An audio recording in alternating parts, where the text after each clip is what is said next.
Hey, this is Zac. And I'm Clint, and we wanted to thank Exo-terra for sponsoring this episode of Colubrid and Colubroid Radio. Exo-terra is the industry leader in glass terrarium enclosures, and we are a big fan of getting to see the species we work with both at home and at the university. We utilize Exo-terra caging here at Metazotics, and in addition to top quality terrariums, Exo-terra offers an array of heating options, lighting, supplements, decor, and truthfully anything needed or wanted when keeping reptiles. Thank you, Exo-terra, for supporting Colubrid and Colubroid Radio. Hello, all. Welcome to another episode of Colubrid and Colubroid Radio. As always, Clint's here. How you doing, man? Doing well, my friend. How about you? Cannot complain. I probably could, but I'm not. How about that? So yesterday was the first day of school. But I think I'm ready for this year. Now that I said that, the universe is like, hold my beer. Here he comes, Zac. But anyway, but yeah, no, things are good. Tonight's episode is the two of us. We don't have a guest, and we've been putting off a false water cobra episode. We kind of hit on false water cobras when we did the book discussion because obviously, you know, I'm literally wearing the shirt. Thank you, Fulvius. Plug for Justin. Anyway, we discussed them kind of off and on, but we've never had the Colubrid and Colubroid Radio CCR deep dive. Deep dive, yes, exactly. So we did this with Clint and Carinata, king rat snakes, because that's one of the species Clint's known for. So I'm obviously known for falsies. So with that being said, here in a bit, we will be doing a deep dive there. So if you like them, interested in them, want to know about them, stay tuned. We got about 40 minutes to get through before we get to that. A lot has happened in the past couple weeks. So I'll let you kick this off because you had a pretty big event go down between this episode and the previous one. So why don't you tell everybody about your anniversary sale? We've had a lot going on. I mean, obviously, for the past several episodes, we've been talking about the build-up to all this and the preparation. And I'm glad we prepared. Yeah. I can tell you that. I have to take a moment and first, I have to thank the team here because, wow, did they step up? I need to think we had 1, 2, 3, 4, 5, 6, 7, 8, 9, 10.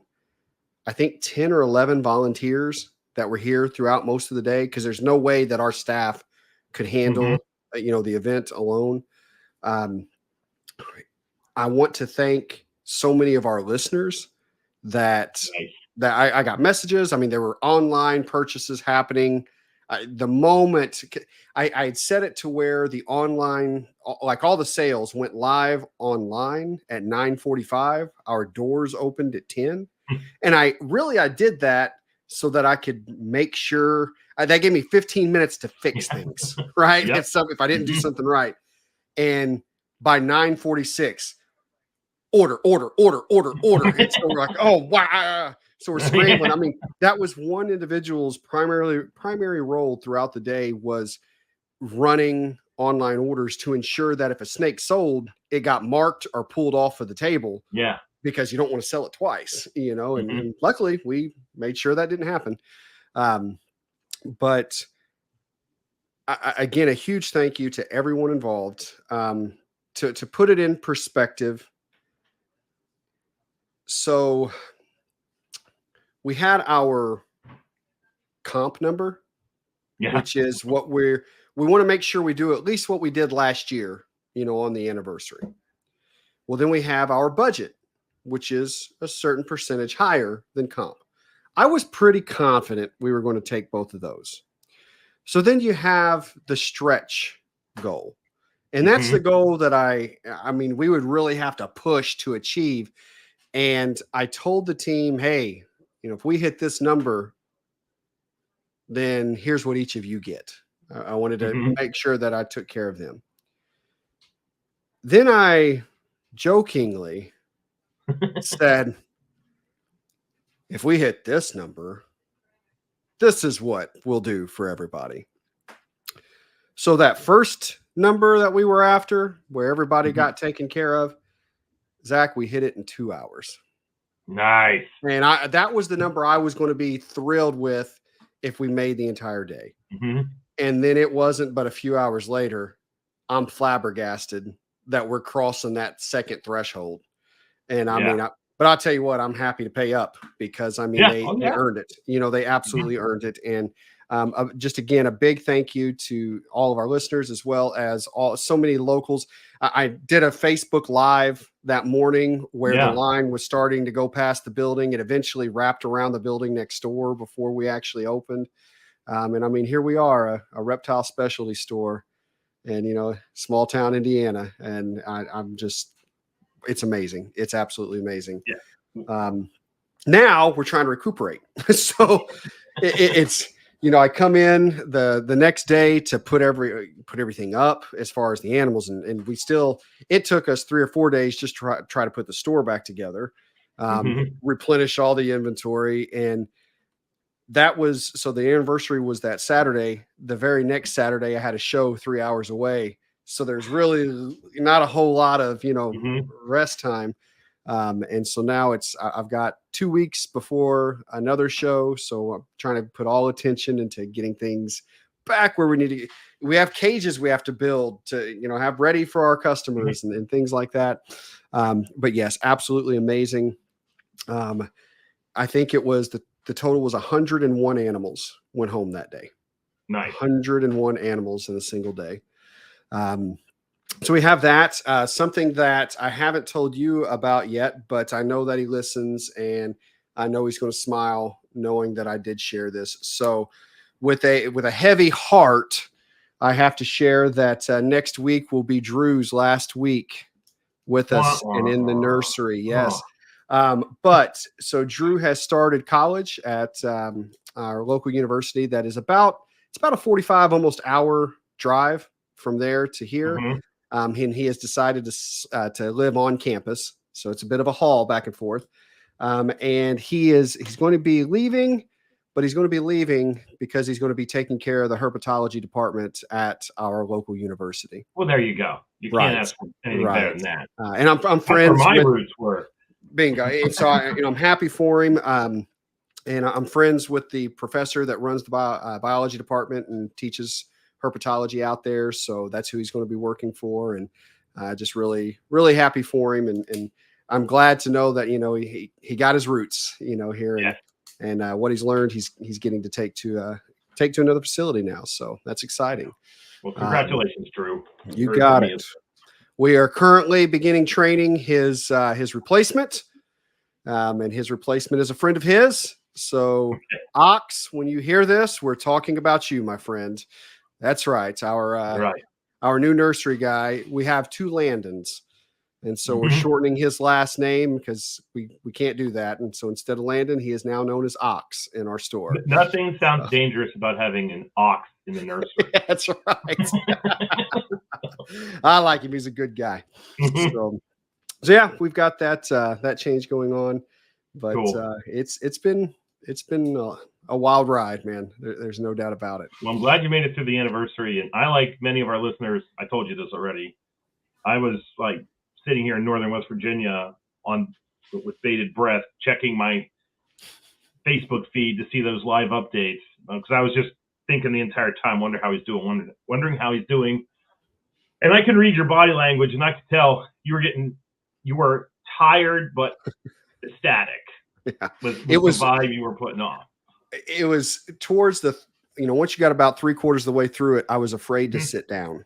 Because I knew if I sat down, you weren't getting up. Yes, it was going to crash. So it was staying on my feet through the whole thing. So yeah, very cool. So how about you, man? What's new in your world? Nothing really overly exciting other than the school year started. And it's kind of the calm before the storm. Ironically, the first week of school isn't the one that's chaotic. It's that second, third, fourth week where it kind of ramps up, because this first week people are just kind of getting going. I'm the department head, and as I said to someone earlier today, everybody's problem's my problem until it's not their problem anymore. And they're not going to. The students in particular won't realize what their problems are until probably tomorrow. Tomorrow is Wednesday. So from next Wednesday to the following Wednesday is going to probably be pretty exciting. But the past couple days were all right. Last week was just meeting after meeting after meeting. And other than I did a field trip in between, which is cool. Went down to Kentucky, Virginia, West Virginia, worked with crayfish. My students this past summer were utterly fantastic. So I was actually sad to see summer end just because things were going so smoothly, which is nice. And on the snake side, I had a couple clutches hatch that I was pretty happy about. One of them, I have this, for the locality nerds that are listening, I have a Pinellas County king snake. Everybody knows locality Florida kings are my jam. But this one's very different than most because the base coloration on it is yellow. It has the wide banded Pinellas look, but you normally have blacks, and this guy's yellow. And I bred that to a wide banded Pinellas male. It was kind of oh, what the hell, I'll just throw them together and see what happens. And that clutch hatched, which is cool because I think I mentioned it, but if I didn't, I know I mentioned it in the last episode. I had another wide-banded Pinellas clutch that I was super excited about, and it just completely crashed and burned. But those guys hatched, and they look fantastic. So I'm super pumped that I did actually appear to get a wide-banded Pinellas clutch this year.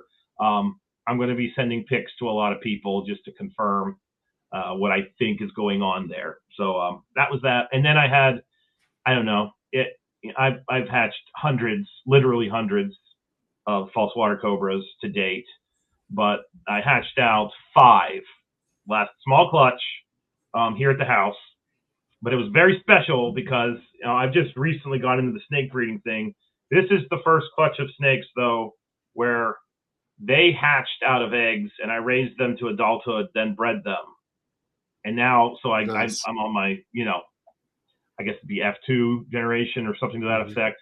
And the male was from the very first clutch of false water cobras I ever hatched, which was a 2017 animal. So that was pretty cool. And then I had an idea of what they would look like. And there was a little bit of Dr. Frankenstein here. I'll totally admit that. But I thought if I take his phenotype, her phenotype, put them together, I should get X. And by God, I got X. And that was really cool. That's because awesome. This is my first real selective breeding program. I wanted high black, and because I like the dark look for false water cobras, with this kind of, I don't know how to explain it, caramel yellow color as the intermediate color. And I've gotten pretty good at looking at babies and understanding what they're going to look like as adults because they undergo an onogenic change. And what hatched out of those eggs is exactly what I was expecting to get that look. So that was pretty cool. They all hatched over the weekend, actually. So other than that, I don't really have that much new. I still have eggs in the incubator. My black milk eggs are cooking. They should be hatching any day now. So I'm starting to get a little bit nervous looking at them. I'm going to tell you, I hope you get a clutch of nothing but females. Okay. Because I don't have a single female in it. It's the clutch that I know I've sexed properly because everything's a Hemi. I'm like, really? And so it's, come on, to have all females, Zach. We'll do some swapping. We'll be good. Well, I'm doing some dancing here for that to happen. So anyway, but yeah, no, teaching another semester of herpetology, and I'm just going to jump into 2 things I wanted to talk about. They don't really fit our normal starting, banter, but one will lead to one. I've had 2 things go down in the past couple weeks that I think are very relevant to colubrid keepers. Okay. The first has to do with our good friend, everybody's nemesis, crypto. So I kind of have this reputation somehow as the guy you talk to about crypto. And I can tell you, it's because you came out and you actually talked about it rather than running and hiding in the shadows. And that's why. I mean, that's mounds of respect, on that end. So I've had probably 30 people this summer reach out to me. Oh God, I got crypto. And, you know, I'm not a veterinarian. I don't pretend to be a veterinarian, not that kind of doctor. But, you know, I am a scientist. I can look at things objectively. I try not to get too emotional, and I just look at what's going down. And I do work with people that are in the field of veterinary medicine that do actually do research with crypto and talk to them at length about crypto. So I had a individual who breeds bull snakes, and he had crypto hit in his collection with adults. And some of the females that laid eggs had, you know, popped positive. They then laid the eggs, and he was afraid that the eggs would have crypto spores on them. The babies would hatch out. They'd make contact with the spores. Now the babies have crypto. Okay. And so I told this individual on the phone, I mean, I did 2 hour-and-a-half long conversations because he was, as he should be, freaking out because when we got crypto, the one genus that died, I mean, we're talking like scorched earth, asteroid strike, nothing but death were our pits at the university. Like the bull snakes and pine snakes were just gone. Like literally alive on Monday, gone, dead 10 days after we had the infection breakout. And so I explained, like, you know, treat for stress. It's going to be okay. You don't have to necessarily euthanize your snakes. We had that conversation. We kept coming back to these babies, and I kept saying the likelihood of them getting a spore on that egg hatching out is like as close to zero as you can expect, but you can't, in good objective, you know, thought, say it's not a possibility. And that in today's world, when you say it's not a possibility, unfortunately, a lot of times that goes to, oh my God, it's happening. And that's not it. It's just statistically, it's not that likely at all, but I can't say it couldn't happen. That's all it amounted to. So this guy went and had these babies tested. Okay. And I, you know, put my reputation on the line and I said, they're not going to have crypto. And then he promptly messages me back saying, oh my God, they have crypto. Every one of them has crypto. Okay. But I was not surprised because of the way that the veterinary office tested. Because I asked him, well, what did they test for? And he sent me the report sheet that he received, and it said Cryptosporidium sp. When you test for Cryptosporidium spa, that's what I would call it as a scientist, you are not necessarily testing for antigens or DNA specific to Cryptosporidium serpentis or Cryptosporidium verinae. You are just testing for crypto, period. And the mice we feed our snakes are infested with crypto. It's a different species. It's called Cryptosporidium parvum. It's in the digestive tract of the snake. Baby bull snake eats a fuzzy. The fuzzy has Cryptosporidium parvum, goes down into the gut. They then test the poop. The cryptospores pass in the feces. You're going to get a crypto hit. And I know this because one of my students, she hasn't finished yet, but I had a student named Sydney Ozerski where we kept getting crypto hits in baby animals. And I was thinking, how the hell is this happening? They're not even in the same room. Then I did a little digging. And so what we did at West Liv is we bought what's called an attenuated strain. That may not be the correct term for a protozoa. But anyway, it's basically cryptoparvum that's not dangerous. You can genetically remove some of the pathogenic aspect. And it doesn't matter for snakes anyway, because they aren't infected by parvum at all. Okay. And so I took newborn mice, we inoculated them with crypto. We then fed babies that had never been fed food before. They had nothing in their digestive system. These mice, it's perfectly okay. I did not feed the snakes the bad crypto. I do not want this to be taken out of context. Okay, this is the exact same crypto that's in the mice we feed our snakes every day. But we wanted to make sure it was in there. And then we fed it to the snakes. The snakes then defecated. And then I had Sydney take those poops and put them on microscope slides, hit them with some dyes. And then we literally looked to see if the cryptoparvum had passed through their digestive system. And sure enough, it absolutely did. And so when I saw this response with this individual, I said, well, you need to do this again. You need to send your samples to a known lab, and that does PCR specific crypto tests, not crypto tests. Those are two different things. And you need them to look for serpentis and veranex. And I told him to do that, and then I convinced him to do it because it actually wasn't that expensive. And then he did. And then sure enough, he sends me this message. He's through the roof excited. 0 serpentis, 0 veranex. He got a hit for parvum. So what's the moral of this story? The moral of the story is you cannot just test for crypto, because if you just test for crypto, you're going to get a response, unless you breed your own rodents, but your rodents could have crypto. It's fine. Cryptosporidium does not have the same impact in mammals that it does in reptiles. Right. But anyway, if you just do a crypto test and you get a positive, it means approximately nothing, in my opinion. And so I told him, like, you need to explain this to your veterinarian. So if you're going to your vet, you're concerned about crypto, they're not a reptile vet, you may want to tell them, I really want to make sure we test specifically for the reptile species of crypto. Because this guy, I'm certain, wasn't sleeping. Like, I don't like to talk about the monetary aspect of this, but the animals that he had were worth about $40,000, and he couldn't, sell those, but now he can, and he's got the paperwork to show it. So that's thing number one. That's your, I don't know, public service announcement with CCR this episode, is make sure you actually test for the bad forms of crypto for your snakes. So that's thing number one. Thing number two, I have ranted a couple times on here. I absolutely ranted on the Christmas show for MPR about this. This was my Festivus moment for last year, and that is sexing snakes.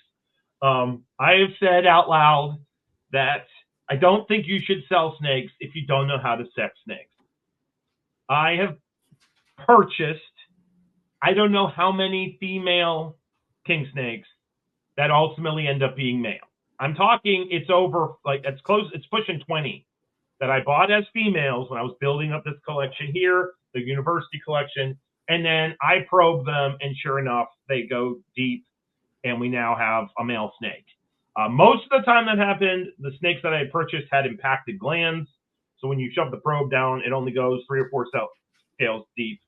But if you can, like, get past that impaction, it goes all the way down the hemipenal sulcus and everything's okay.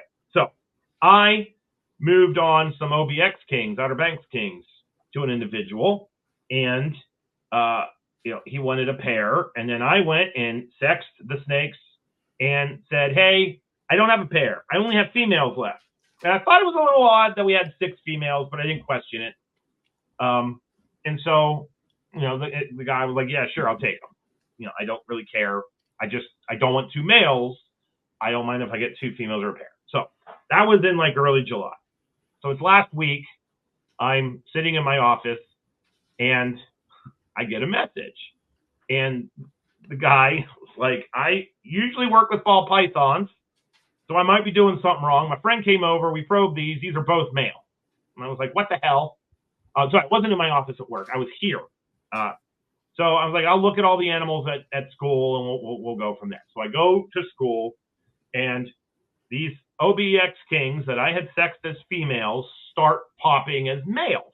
I don't mean popping, but like I'm probing, and they're going pretty deep. So I thought, what the hell? I had that moment where you question all things. Like, I know how to do this. I've been doing this since I was like 20. I've been doing this for 25 years. How the hell did I screw this up? So then I start probing, and I start getting a bunch of what can only be described as intermediates. So like a female king should go 3-4 scales deep. A male should go, 8 would be a shallow male, but you should easily get to 11. I keep getting like 5. I hate that. 6, 7. And I'm like, what is going on? So I start probing the females, because at school, I brought all the females up there for this study we're doing. These are females that laid eggs. I know how to probe. I have probed thousands of snakes, and I'm probing females that are 3 subcaudals deep, and then boom, I get one that's like 6. And I was like, wait, I know you're a girl, you're a female, you laid eggs. I know you produced eggs. I probed another female that went 7. And so there was this like tweener area. So then I'm like, well, I should probe the males and see what the males should go at. And most of the males are like 11, but there was one that was 8. And I know he's a male because he sired a clutch. And he's really happy you're telling everybody about that. Yeah, exactly. Yeah. I'm not happy with him. Neither is he. Yeah. So with that being said, I've gone down this, I've gone down a freaking rabbit hole. One of my herpetology projects this fall, we are going to take 3 individuals that know how to probe. We're going to take 3 individuals that can visually look at snakes and get it right most of the time. Okay. And we're going to set up a study where, independent of everybody else, we have somebody hand us a king. We don't know if it's a male or female, but the person handing it to us knows. And then we're going to visually sex it first. We're going to probe it. We're going to write down how many subcaudals it has. We're going to measure the snout vent length. I'm going to do this for 150 snakes because I just want to science the crap out of this thing and see what it actually is. Because I started messaging people and saying, like, how many scales deep should this thing go if it's a female? I'm questioning all reality now at this point. And they're like, oh, they'll never go more than 3. Well, I had one that definitely went more than 3. So we're going to do some stats. And I thought that's a fun project that has direct correlations to herpetoculture. Mm-hmm. Because I don't know if anybody's ever done this. So if you're listening and you know of someone who's done a study like this, with sexing snakes, period, let me know. But I don't think anybody's going to say anything, but I just think it's going to be fun to see what the actual reality is versus what everybody thinks the reality is. Because I got a giant slice of humble pie with this one. And I thought, yeah, you're the guy that was ranting and raving about how you should absolutely know how to sex snakes if you're going to be moving snakes around. And I totally screwed it up too. So that's that. So we're going to be doing that. And then that brings us, perfect segue to the science update, which is now sponsored officially by Rare Genetics, Inc. And some peeps were questioning, like, what can they do for colubrids? Well, they can do PCR-based sexing, and I don't care what you do, the DNA doesn't lie. So that's probably the safest bet. If I had $30,000, I would do that too, but we don't. So we're not going to be doing that with the study. But anyway, but if you want to guarantee the sex of your colubrid, send it to Ben at RGI because they have that test and they can definitely give you the answer that you want to know. And to be brutally honest, unless you see them copulating and then you know which one lays eggs, that's a way to be 100% certain. Also, RGI needs your sheds as a gentle reminder. So, they can create these services for the colubrid community where they can basically look and determine genetically what morphs your hogs are, your corns are, possibly your pitchophis are, but they can't do that without genetic samples. So if you're interested in this, please listen to our previous episode with Jason, because Ben goes over what you got to do to send a sample in. And if you're going to Colubrid Fest, for the love of God, just start saving your sheds. I told everybody at West Lib, save the sheds. They all looked at me like I had 13 heads. And I was like, we're helping science, so just do it. And so we're going to do that. So that's that. And then finally, and they also have bulk pricing. So if you want to get multiple animals sexed, it might be a little bit ultimately might be a little bit cheaper if you send in 10, 15 versus just a single snake to figure it out. one of the things I want to point out on that bulk pricing too, that I don't think I went into detail on previously when we were first explaining this. So if you contact Sean out there at RGI, the bulk pricing, you don't have to submit all of that at once. So like if you say, okay, Sean, what will you do for me for 100 samples? And he will work out a price for you. You can purchase that, but you don't have to have 100 babies right then and there ready for you to send samples up. You can do that over time where, you know, I've got 5 now, 10 now, 20 now that you're sending in. So I just want to make sure that our listeners know that, you know, it's not you have to be a huge breeder with thousands of babies all at once to take advantage of the bulk pricing, you know, sex determination. Yes. So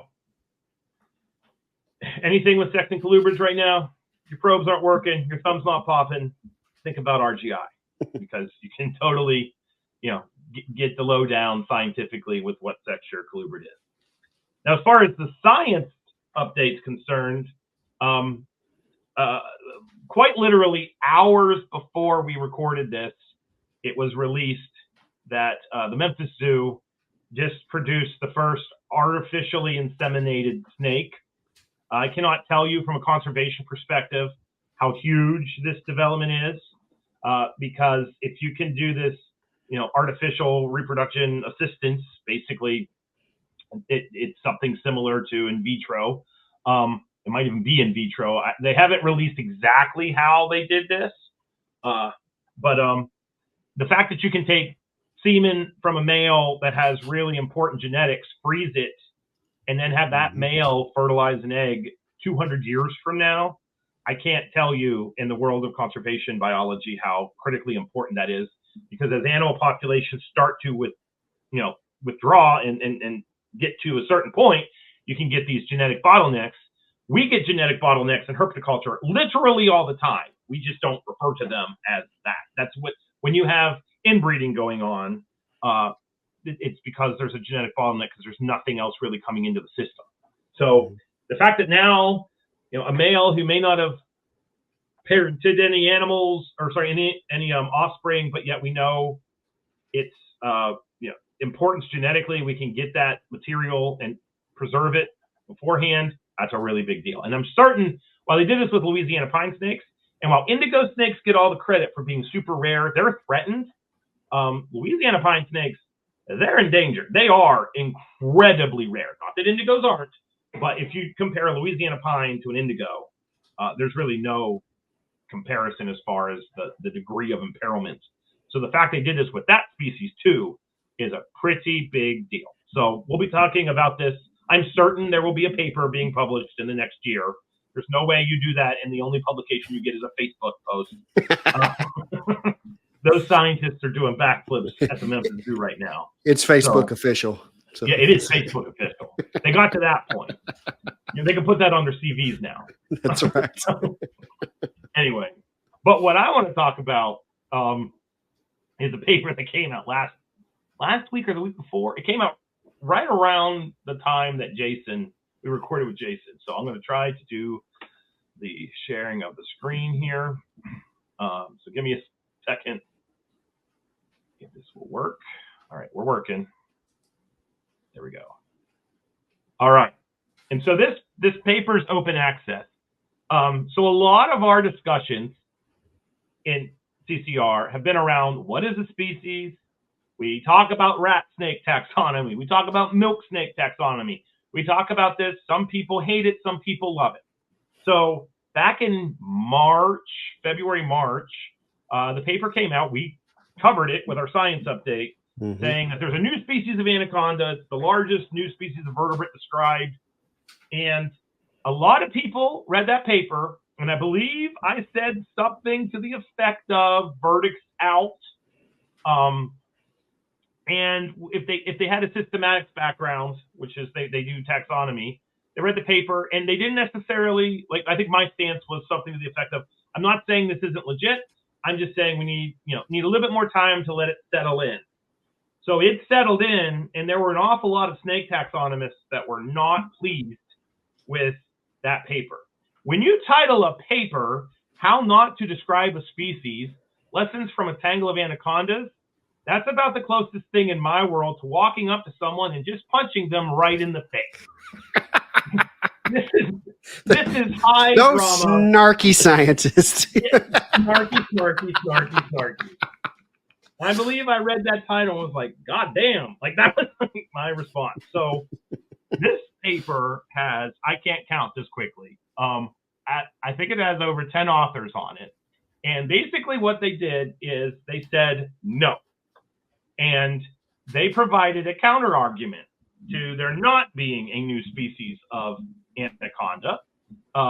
And what's really cool about this paper is if you are listening to this and you want to learn more about snake taxonomy, you want to learn how do you actually make the call it's a new species or not?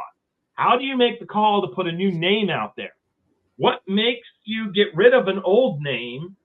Why do you have to recognize the new name or the old name?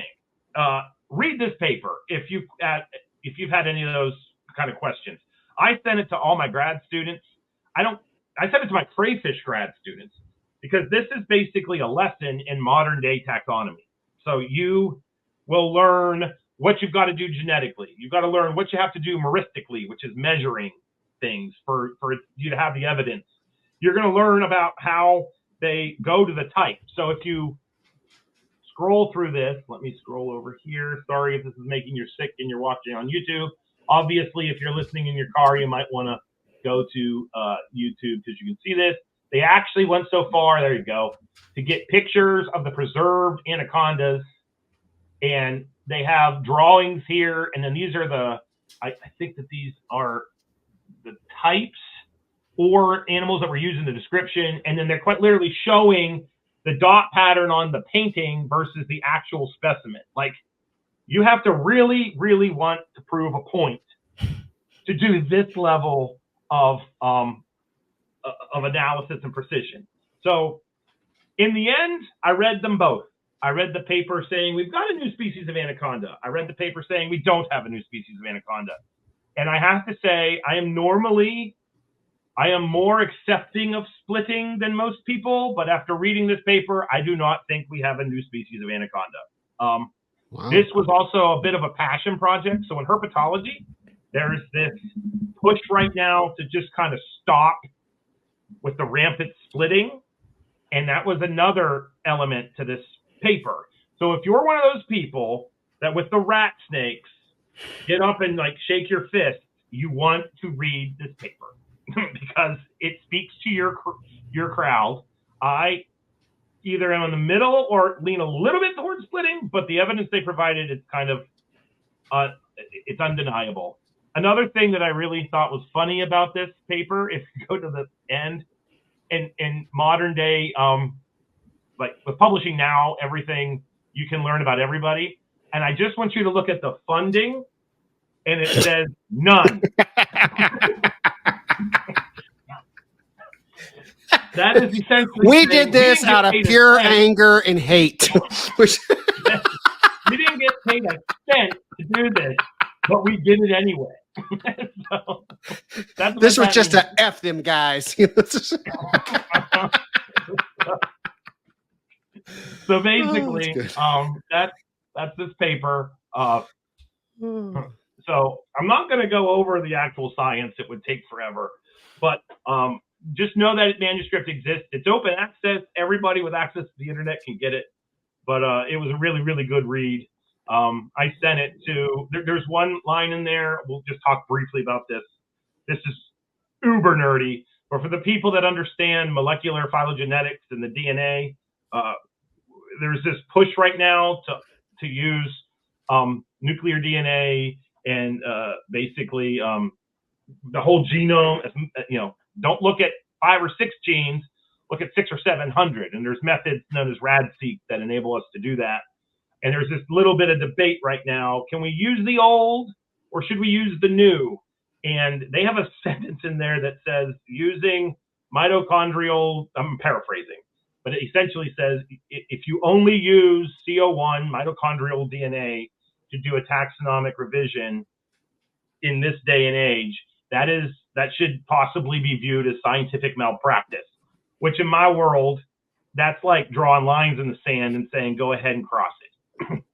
So I used that already, sent it to one of my crayfish colleagues and was like, this is why we need to do the whole genome sequencing, because this is where the field is going. And so yeah, I somehow managed to use an Anaconda paper to potentially change the way we're doing some crayfish research. So I'm pretty proud about that. But that's your science update for this week, or this episode. Clint, what's going on with the market? I just can't help. I'm sitting here still giggling about this, man. It's so funny. It's just real catty. It's just yeah.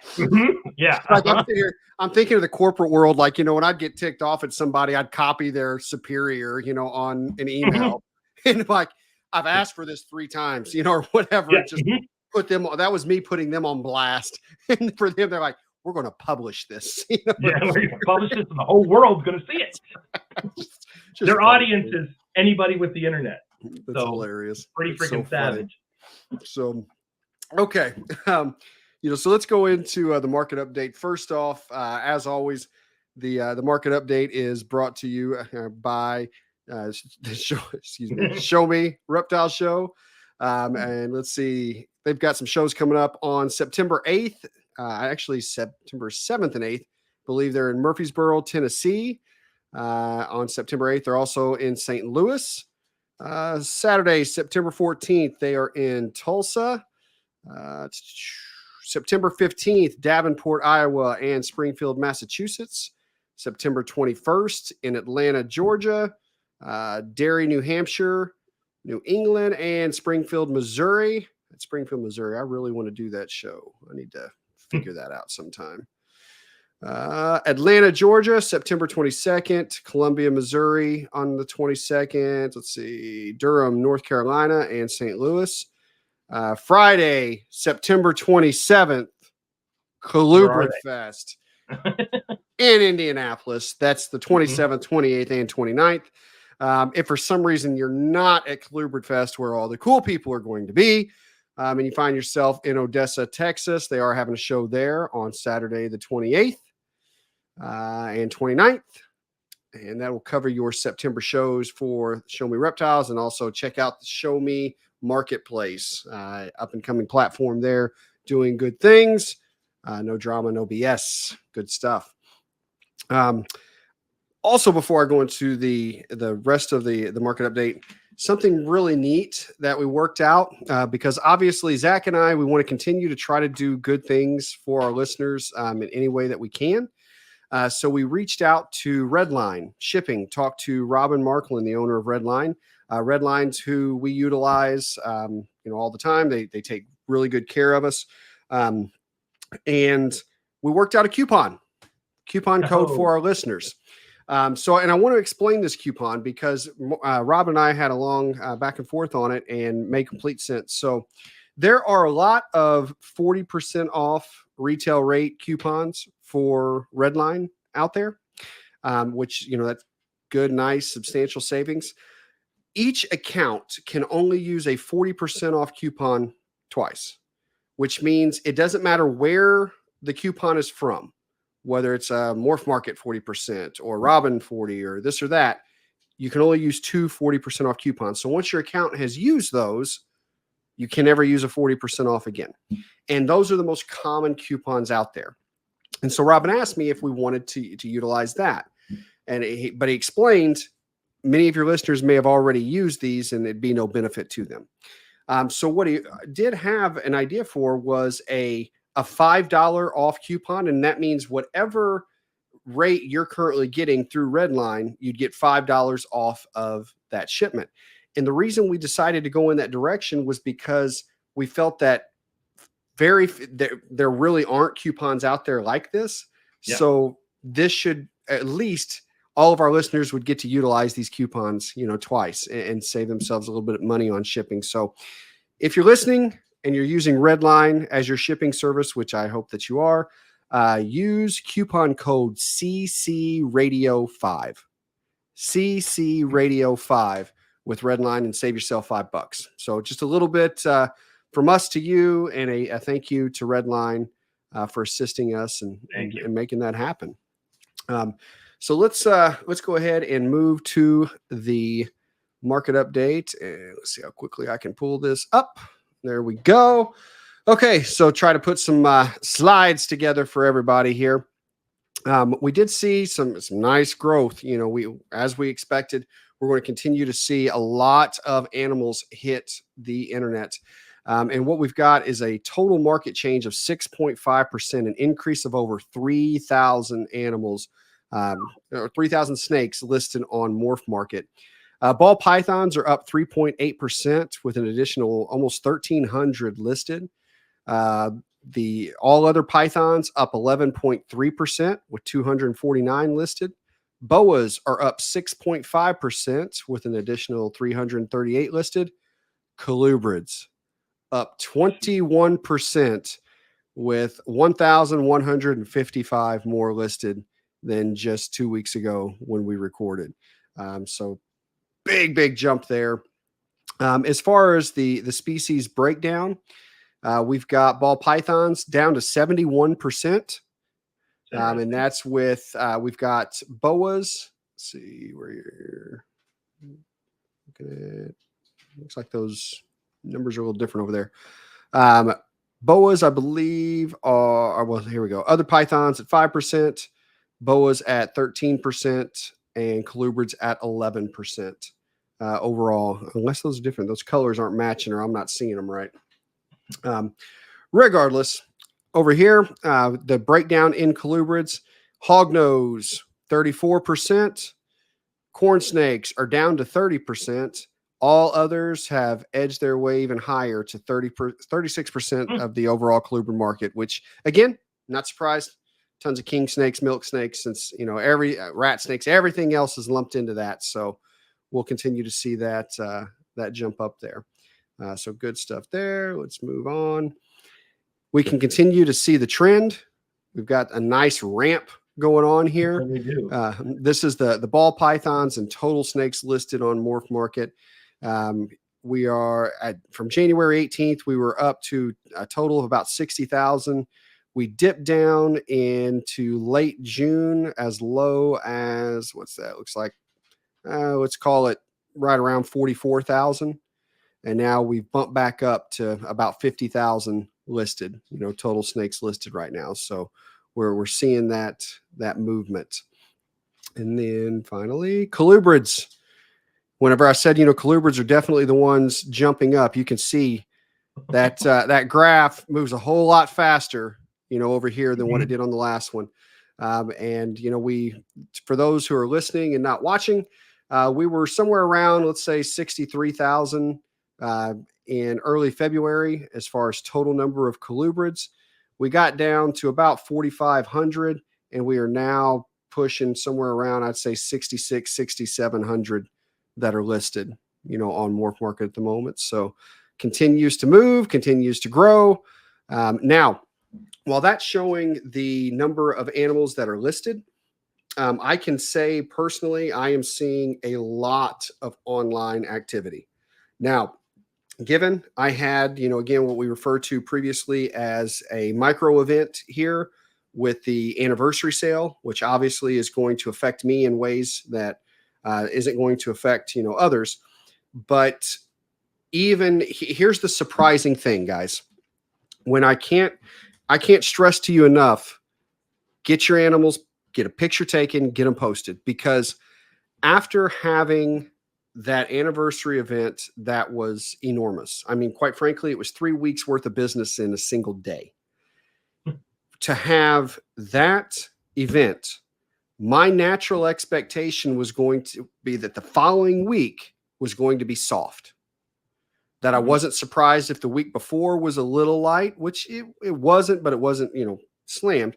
And that's because people are waiting for the event. Then they come and hit the event, and then, you know, it's soft afterwards. No. Here's the crazy thing. Last week, so the week after the anniversary event, is the second largest volume week we've had all year. Huh. Incredible. Tons of online sales continue to hit. So I'm really wanting to encourage everyone. I know it seems like right now there's so many animals that are listed that you're just going to be another drop in the bucket, so to speak. That's not the case. There's more eyes. There's a reason whenever do you have an auto plaza kind of thing in your area where it's all these car lots right next to each other, all these different brands? There's a reason for that, because if one person's going to shop for cars, they want to be able to look at all these different cars. And so that's why they kind of huddle together. Same kind of concept here. And just to tell you that it's not only the rare, the obscure. I have sold online 9 Mexican black king snakes in the past 4 days. Well, Clint, you just inspired me to get off my ass and get my damn Morph Market account. I'm trying to tell you. Well, and Hit Show Me, their marketplace is doing very well as well. Mm-hmm. It's just getting it out there and getting your advertisement going. You know, it's I can't stress this enough. I want everyone to be successful. You know, it's more snakes listed. You would think that I look at that as competition. I don't, because if you're listening to this podcast right now, if you're watching us on YouTube, I look at it like this. If you have animals that you're wanting to sell, I want you to sell them. Why do I want you to sell them? Because there's probably a good chance if you're listening to this podcast, you like the kind of animals that I work with. So if you do well with your animals, there's a good chance you may buy one of mine. So, you know, it's all of us, guys. It's not about taking a bigger piece of the pie. It's about growing the pie. So I want you successful. Market it. Take advantage of the ramp right now. Take advantage of the ramp. So, okay. That is what I have for the market update.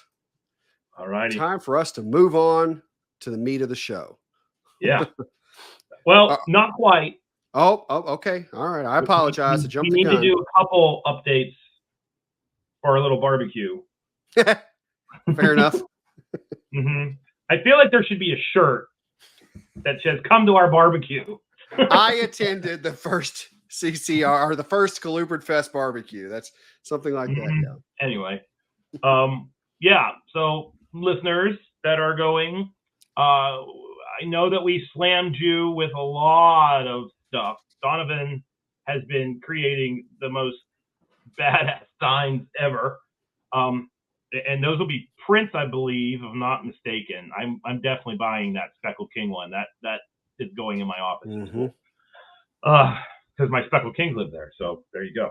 Anywho, but we need to like push this thing hard now. We're on the like 25-yard line. We're close to the finish. We got to make this as big as we can make it. So if you're sitting there and you're thinking, I'm on the fence, no, you're not. You're going. So just buy that ticket and accept it. You can sleep in someone else's room. The day of, knock on a damn hotel door. I don't care. but we want this to be as big an event as it can possibly be, because we're doing it for you all and it's for our community. And to that, line of thought,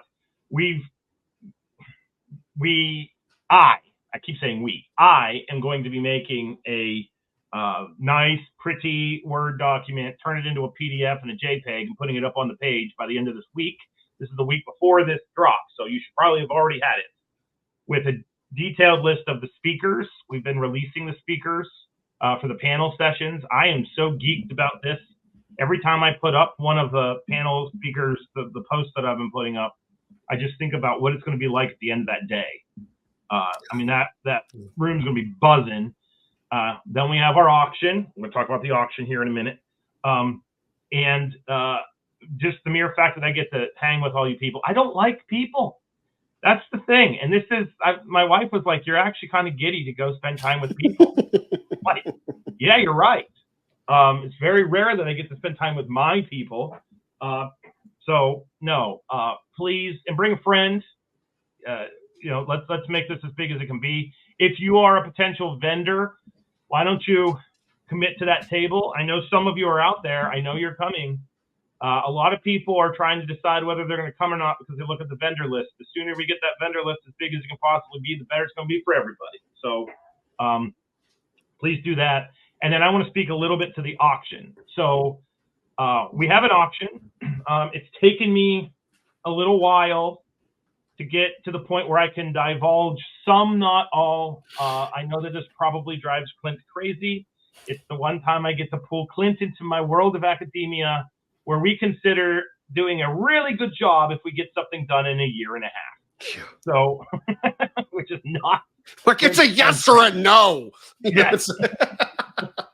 But what we will be putting the auction towards officially now, and I want to explain this, and I'll explain it again. So like we just said previously, we thought about putting the auction towards a couple conservation agents. And we thought about maybe giving it towards a zoo. I even thought at one time about giving the money to the Memphis Zoo for the Louisiana pine snake conservation work, because we wanted to go towards a colubrid or a colubroid. But in the end, let's be real, you give that money to those groups and they are going to use it, and they're going to use it for good things. But we don't know how it's being used. We don't have a clue. So I have a new project that's going on board where I'm going to be studying snakes. One of those snakes being hognose snakes, and westerns to be precise, a mainstay of herpetoculture. And I'm going to be, I can't say where, but I can say that this population is extremely imperiled. And to that effect, I'm going to be having graduate students studying these snakes. We're going to be having undergrads studying these snakes. And after thinking about it, if the money comes towards this research project, it's absolutely going to go towards colubrid and colubroid conservation. B, I know exactly how it's being used, and I'm going to show you how it's being used, because we're going to do a notes from the field series of videos and everything while it's being used, so you can see how it's being used. And then finally, as a teacher, I can guarantee you that the money is going to develop quite a few future conservationists, which was the whole point to this in the first place. Mm-hmm. Because the plan I have, that I'm pretty sure I can get to come to fruition, is to basically send groups of students out to work on this project, and then have a graduate student that's resident, that basically lives there all the time. So the ultimate impact for the animals is astronomical. The ultimate impact as far as making future herpetologists and conservationists, it's up there too. And then because it's staying with West Liberty and the applied herpetology and herpetoculture lab, which is my lab there that does herpetological and herpetocultural work, you get to see it being used in real time. So that's what we're going to be using this for. I can flat out tell you the students need the funds. I have alternate sources of funding as well, so I don't want you to think like this is the only source. But we're launching this project, and I'm extremely excited about the prospects of it. Unfortunately, I have been sworn to secrecy as to giving any kind of information as to where. That may change in the future, it may not, but I can flat out tell you it's being used to study an entire snake community, of which Western hognose snakes, Plains hognose snakes are a part of it. And we're going to be studying everything, the good stuff, what the snakes eat, where the snakes move, why the snakes move, how many eggs they lay, when do they actually mate in the wild, what decision-making processes or what habitat variables are associated with nest choice. And all of this stuff can be used for ecology, and then I can take it, twist it, use it, and then put it right towards herpetocultural practice. So that's what the auction's going towards. Really want your support on that. I don't know if you have anything to say, Clint, on this. Yes. I actually have a few things.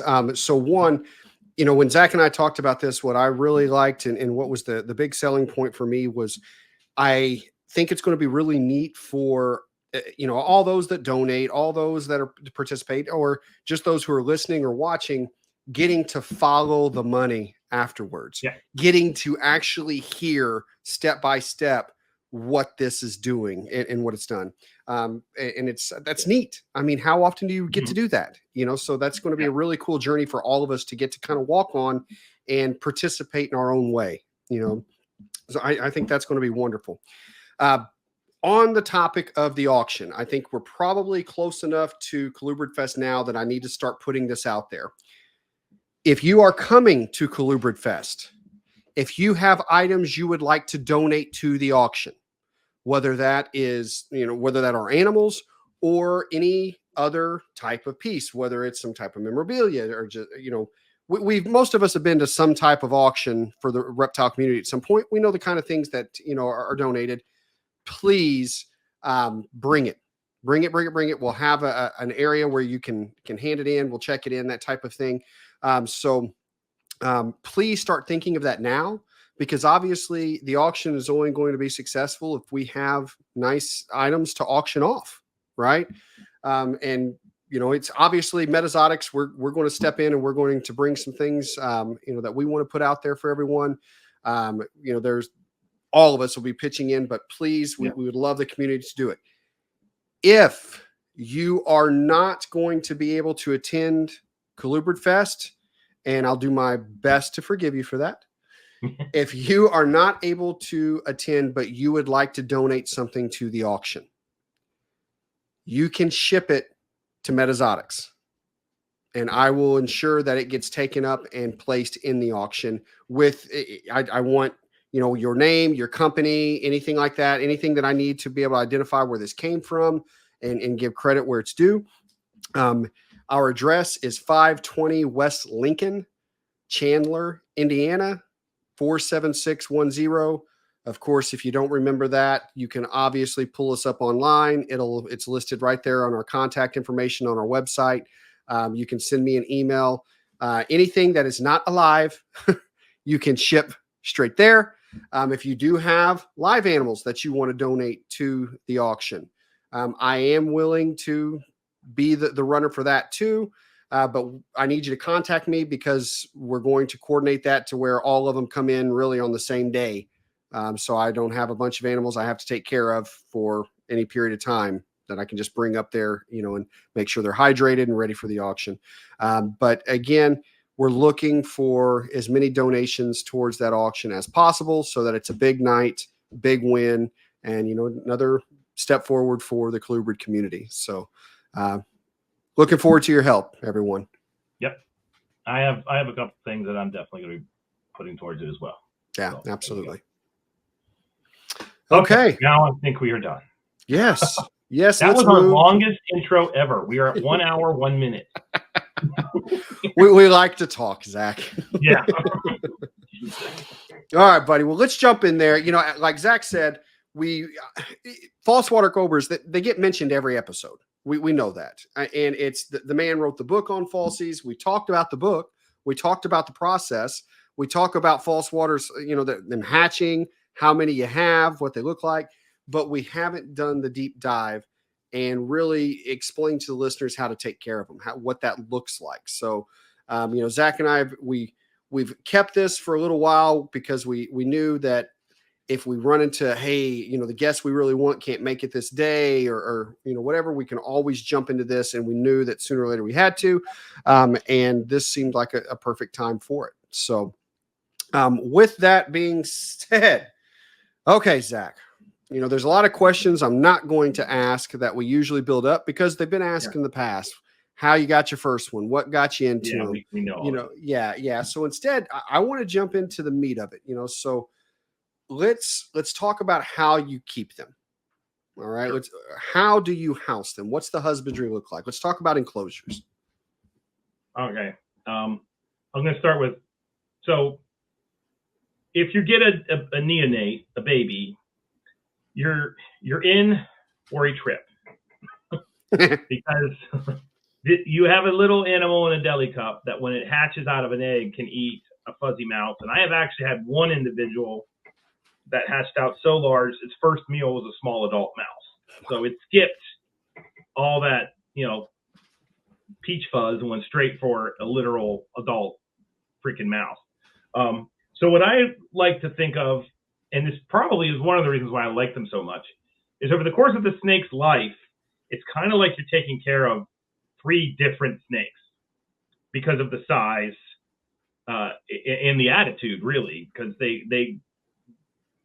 so basically, the first, you got one straight out of an egg, you got a neonate. The way that I maintain the neonates, or the babies, the hatchlings, whatever you want to call them, is everybody goes into basically your classic shoebox tub and into a rack system. This is the only time that I advocate for any form of a rack to be used with these snakes. The babies seem to like the security that comes from a rack.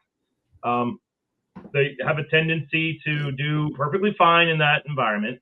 These things grow so quickly that if you're feeding them on the regime I'm going to put out there, they're going to need out of that tub within 2 months.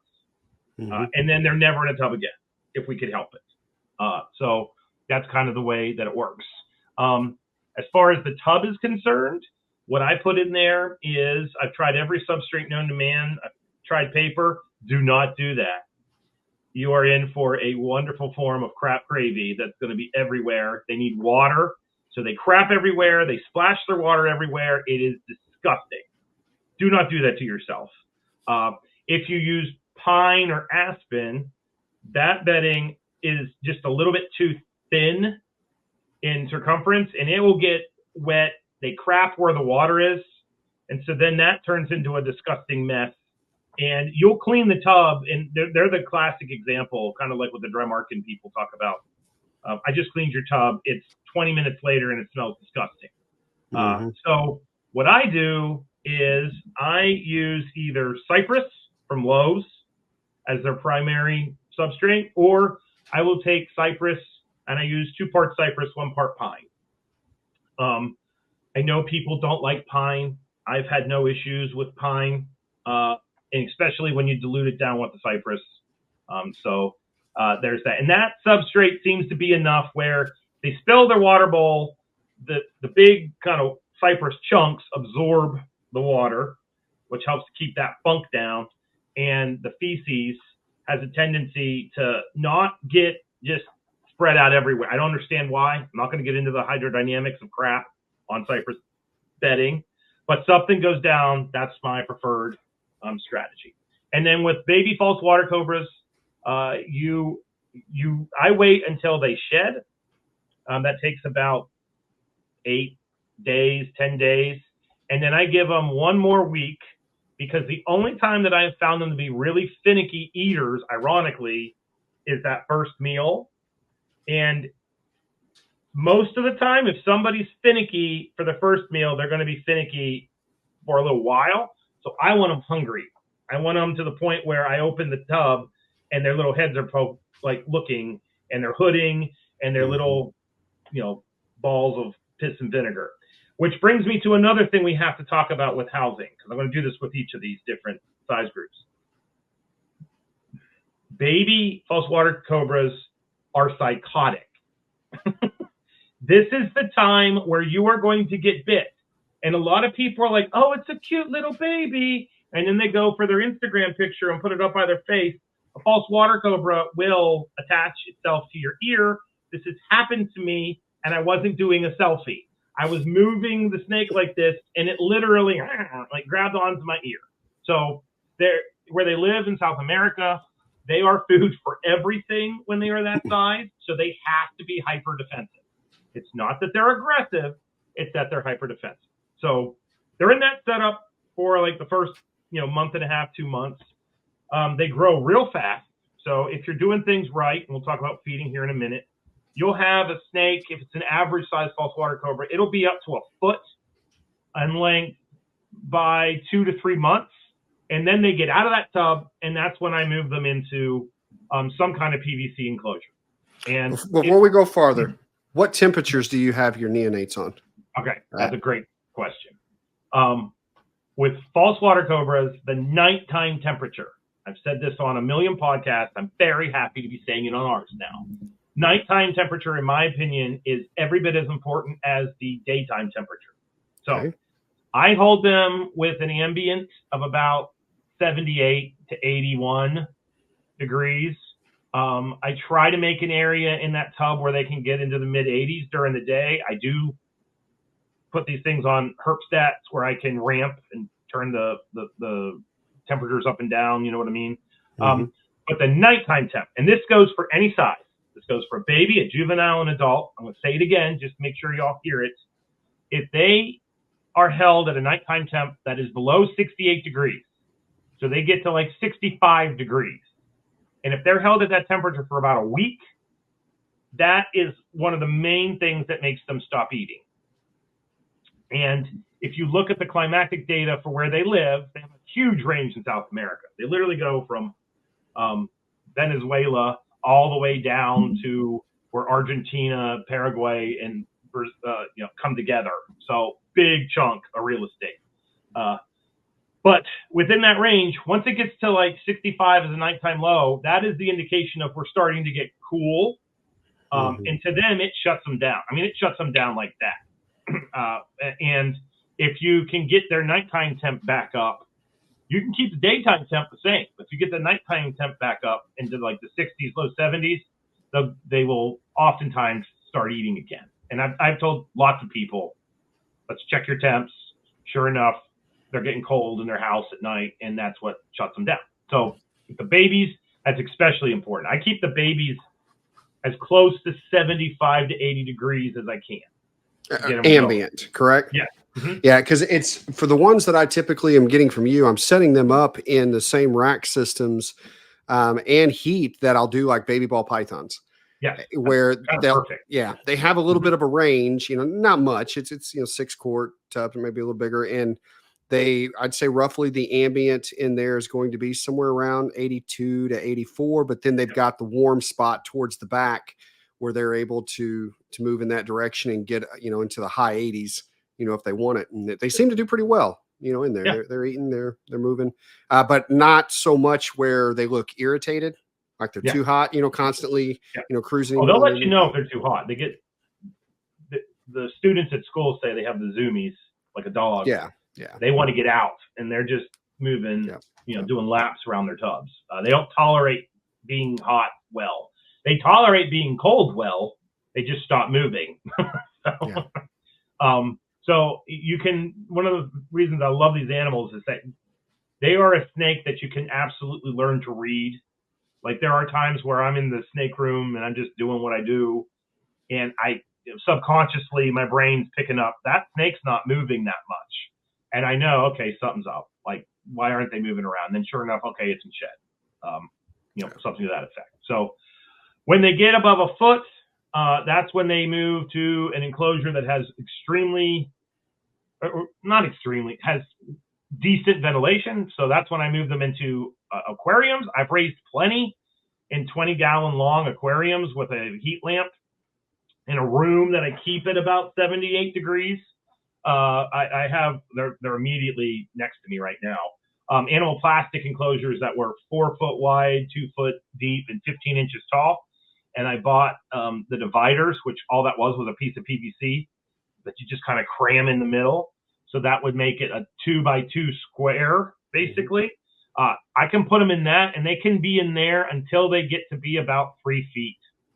And with falsies, it's not how old are they, like dictates when you move them. It's literally how long are they, because some of them will get to be 3 feet in like literally 6 months, and others will be at 3 feet when they're a year old. But when you get to about 3 feet in length, that's when I try to move them into what I would consider an adult enclosure. And in adult enclosure, same substrate, it's just minimum for me. It's a minimum of 6 feet long. And if I'm using a 6 foot long enclosure, I want it to be 2.5 to 3 feet deep. All the lights just went off.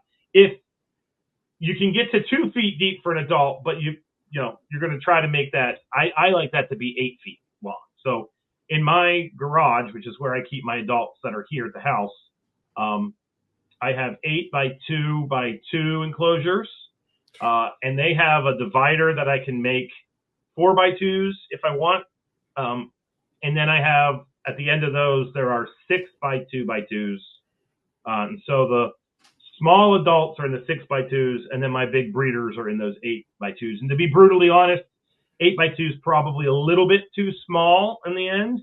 So wow. What I do is I try. Sometimes it doesn't happen. Being like complete transparency, I try my damnedest to let them out, and they just cruise the room while I'm in there working. And I just alternate who's doing that. And they're interesting snakes when they do that. They're large and in charge. They actually have a similar dimension to a black-headed python. So that's basically what you're kind of dealing with here. And they're klutzes, and they like to climb. So you know when they're moving around in a room. You also know when they're moving around in a room and you don't want them to be there because they got out. Because it sounds like there's a small ogre doing laps in the space, and that they want to go up bookcases. They'll pull everything off a bookcase. But they're a lot of fun in that regard. So, yeah. Right. But yeah, those are my dimensions. And then another thing I guess I should go to, I have found that they do much better if their heat is being provided with lamps instead of radiant heat panels. Radiant heat panels are kind of, they're given, infrared radiation, but there's not necessarily a light associated with that.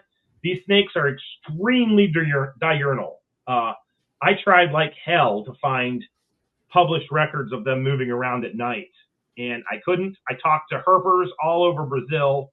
I talked to scientists that studied false water cobras, and they said when it gets dark, these things literally go to sleep. Like, and that's true. When the lights go out, they go in their hide boxes. They're not very active. So I got to thinking and was like, well, maybe light is actually an important element. I'm not going down the UVB line here. I'm just talking about visible light. Mm-hmm. And I've had heat panels, and I've had like basking lamps in some of those really big enclosures. So they can get their heat from either. And 100% of the time, they will choose the bask underneath a basking lamp to get up to temperature over an IR panel. So I spent a lot of money on some pretty high-end IR infrared panels, and then proceeded to put lamps in all of my enclosures because it just seems to be something that they do prefer. Now, that doesn't mean you have to do it. I'm just simply saying my evidence here in northern West Virginia is that's something that they like. So just a question on that. When you were running the heat panels, were you running a source of light as well? Like an LED? Yeah, I would have LEDs. Okay. And then I would have, I don't know, and we got into trouble the last time we talked about light, so I don't want to get into trouble. But I would not call it a spot, but I have these LED lights that basically do create a little bit of heat, and I add complexity to their enclosures. So basically, I have these great big 10-gallon Rubbermaid tubs that I cut a hole in, and then I put their water bins on top of those tubs. And then I would put those tubs under the heat panel, and I would put them underneath the LED light. That would create this spot effect.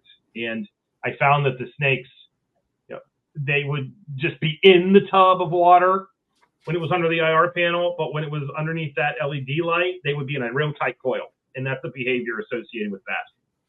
So That's what made me think, well, what the hell would happen if I put a heat lamp over there? And so then I put the heat lamp over there, and I cohab some of my females here in those 8-foot enclosures. The only time I saw any kind of negative interactions was just simply they were pancaking each other. So one would want to be like in the light, basking, and then the other one would come up and coil on top of that one.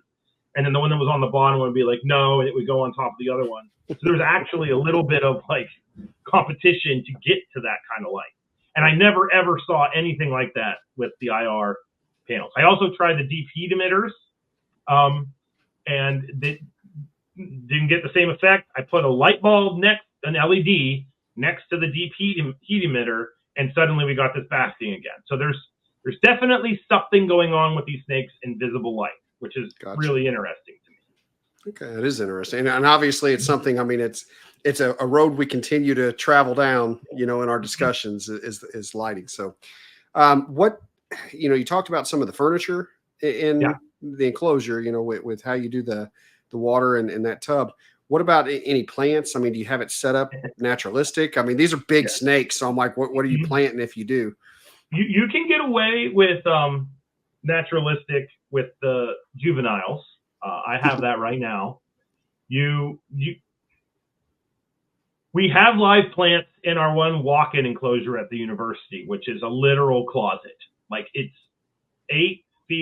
9 feet deep, 8 feet tall, and about 4.5 feet wide. I mean, it's a big enclosure. That's where we throw all of our breeder males. And there are some pothos. The thing that's interesting is these guys love moist dirt or soil. So if you give them a great big pot of moist soil, One day they'll decide I need to be at the bottom of that pot, and they will literally go down into the soil. You have a small stroke because you can't find your damn water cobra. This has happened to me. And then you look and realize that there's a bunch of moved soil, and then you pull your pothos up, and in the bottom of it, there's a 7-foot snake that's just kind of staring up at you. So once they make that decision, the plants are toast. What I do is everything for the adults. I don't buy really anything that is reptile, marketed for reptile people. I do buy the extra large and the jumbo hides from Reptile Basics. Yep. They do like those. They will use those.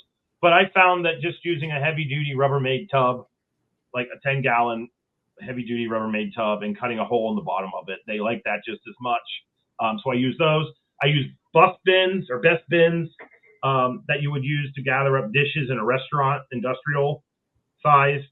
I think that they hold 5 gallons or 8 gallons of water. That's what I use as their water bowls. And then I go to the local creek here, and I find roots and sticks and things, and I throw those in to their enclosures to just give them some complexity. And then what I try to do is I think a lot about what I want to give them as much usable space as possible.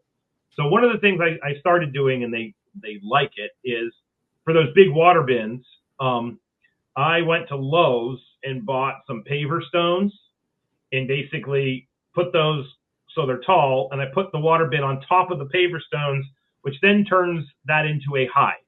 So they have a hide underneath the water bin, then they go up into the water bin, and that whole end of their cage now they can use it for 2 different things, not one.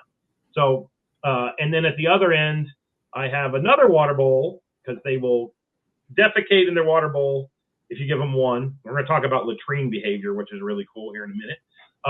But I try to give them options in that space. And I've noticed that when I have cohabbed them in the past, you get this kind of weird dominance behavior when you first put them together. It's really funny. The males will look like they're mating. They're not mating. That's dominating behavior. The females look like they're mating. They're not mating. That's the dominating behavior. They do that for about a week and a half and they quit. And then I've never seen, I don't see anything else beyond that first initial interaction. They seem to always be in the same hide, but when they get a little bit too much of each other by having the multiple hides, they just kind of go. But overall, they cohab well, I would say. Feeding them is a bit of a nightmare. That's why I have those sliding dividers. So I will introduce a small mouse because I want it to literally be something that if one of them gets it before I can get them moved, they grab it and it's inhaled. So we don't have to end up with 16 feet of false water cobra as it's all writhing, which I've danced that dance about 5 times in my life and I don't want to do it ever again. But I can use that to move them. And like I said, those big enclosures I have a divider, basically a shift. So when I get them separated, push the shift. Now they're in 2 separate enclosures. I can feed them all as well. So that's how we cross that bridge. All right. So, talk about, you're mentioning feeding these big guys. So I guess I want to kind of, well, before I go into this, is there anything else in the caging that you think we need to know?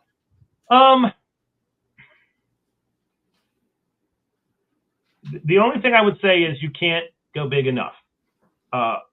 There is a says the man who's got a 9 foot by 8 foot by whatever foot. Yeah. There's a young woman in Belgium named Anki, and I highly recommend you see her enclosure. She is, as far as I'm concerned, she has the single greatest false water cobra enclosure of all time.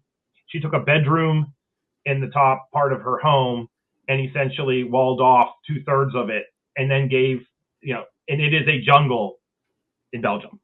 Nice. Animals at Home actually had her on as a guest. So if you want to learn about that whole process, it's absolutely wonderful. So, and she can attest that snake uses every inch of that. When I let these things out, they use every inch of the space provided. They have destroyed my office at work so many times, it's ridiculous. But I'll throw them in a classroom while I'm teaching on occasion. One year when I was giving final exams, every time I had to sit in a room for 2 hours it's amazing how an 8-foot snake slithering around the room can really motivate people to get their test done. No distraction. Yeah. So anyway, get them out, let them roam. That's an important part of their biology and keeping them healthy. So yeah. All right. Okay. Well, then let's backtrack now to neonates again. Yeah. Because we've got caging. Mm-hmm. You mentioned before finicky eaters. Yeah. So if you find yourself with I guess I will say this to people. Typically, if you're getting a false water cobra, you're getting it from a breeder. You're getting, unless you've bred it yourself. So, and I even know this from a few that have come through, that most are going to be fine by the time you get them from a breeder, but sometimes just that travel alone can kick somebody into being finicky. Right. Exactly. So if you've got a neonate that's being finicky, how do you handle that? You need to purchase a Ninja blender. So I'm glad you followed that up with blender, because I don't know how much Ninjas cost. You need a Ninja. No. The little smoothie blender, I think it costs like $25 at Walmart. And then once you buy your blender, do not use your wife's blender. Do not use your husband's blender. Do not use anybody's blender. Buy your own damn blender. But once you get your blender, you then need to track down some frog legs. If you can get frozen frog legs, that is basically going to get those things going faster than anything. In the wild, the babies eat frogs, more frogs, some frogs, and frogs. So all you have to do is you take your frozen frog leg, you debone it. You can throw the bone in there, but it just blends up much better if it doesn't have the bones in there. And then you're going to dice the frog leg muscle up into as small chunks as possible. You're going to add both legs and the hips, all that muscle tissue, into the little blender cup. You're going to add like half a cup of water, and then you're going to make the most beautiful frog slurry you ever wanted to make in your life. There's been like 3 times in my life, full discretion, I thought, I really just should try it. Just no. And then the rational part of my brain's like, yeah, don't do that. So I haven't done it yet, but and then what I do is I take fuzzies. If it's an adult, you take an adult mouse, you take whatever you're feeding it, and I literally just throw it into the cup, screw the lid down, and I shake and bake it, and I let it sit for about 10 minutes. And when it comes out, it's kind of gross. But oftentimes I will have fresh out of the egg, first time feeding babies. When I present that to them with forceps, they drill it like immediately, because I've waited a little while till they're good and hungry. Mm-hmm. You can also drop feed. I just make a little square out of aluminum foil and put the pinky on there. And then once you get them going, if you have one that's been a pain in the shipping, they will definitely get shook up with shipping. That does happen. But once they start eating, there's a little bit of debate right now in the false water cobra community about how often you should feed them. I'm going based off what I read. And what I read was, when they looked at dead false water cobras on the road in Argentina, you can cut them open and see what's in their stomach. And with most snakes, when they do those studies, like 90%, a huge percentage of animals don't have anything in their stomach. False water cobras, a lot of them had food in their stomach, which is a strong indication that they are opportunistic hunters, and whenever food presents itself, they eat it. So they have this wicked fast metabolism.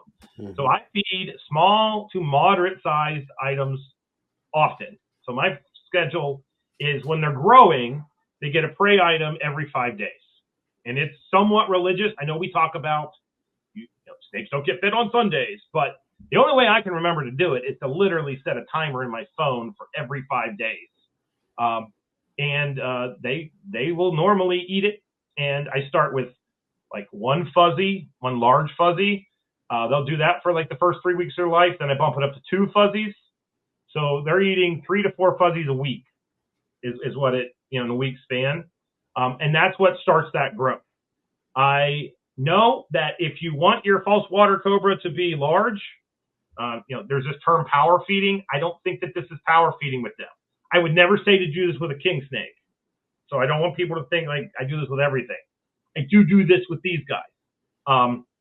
If you want them to be a large, robust adult, not fat, robust, you stay on that feeding schedule for the first year and a half. And then once they get to about 4 feet, you can change your feeding strategy. And then you feed a moderate to large prey item once a week.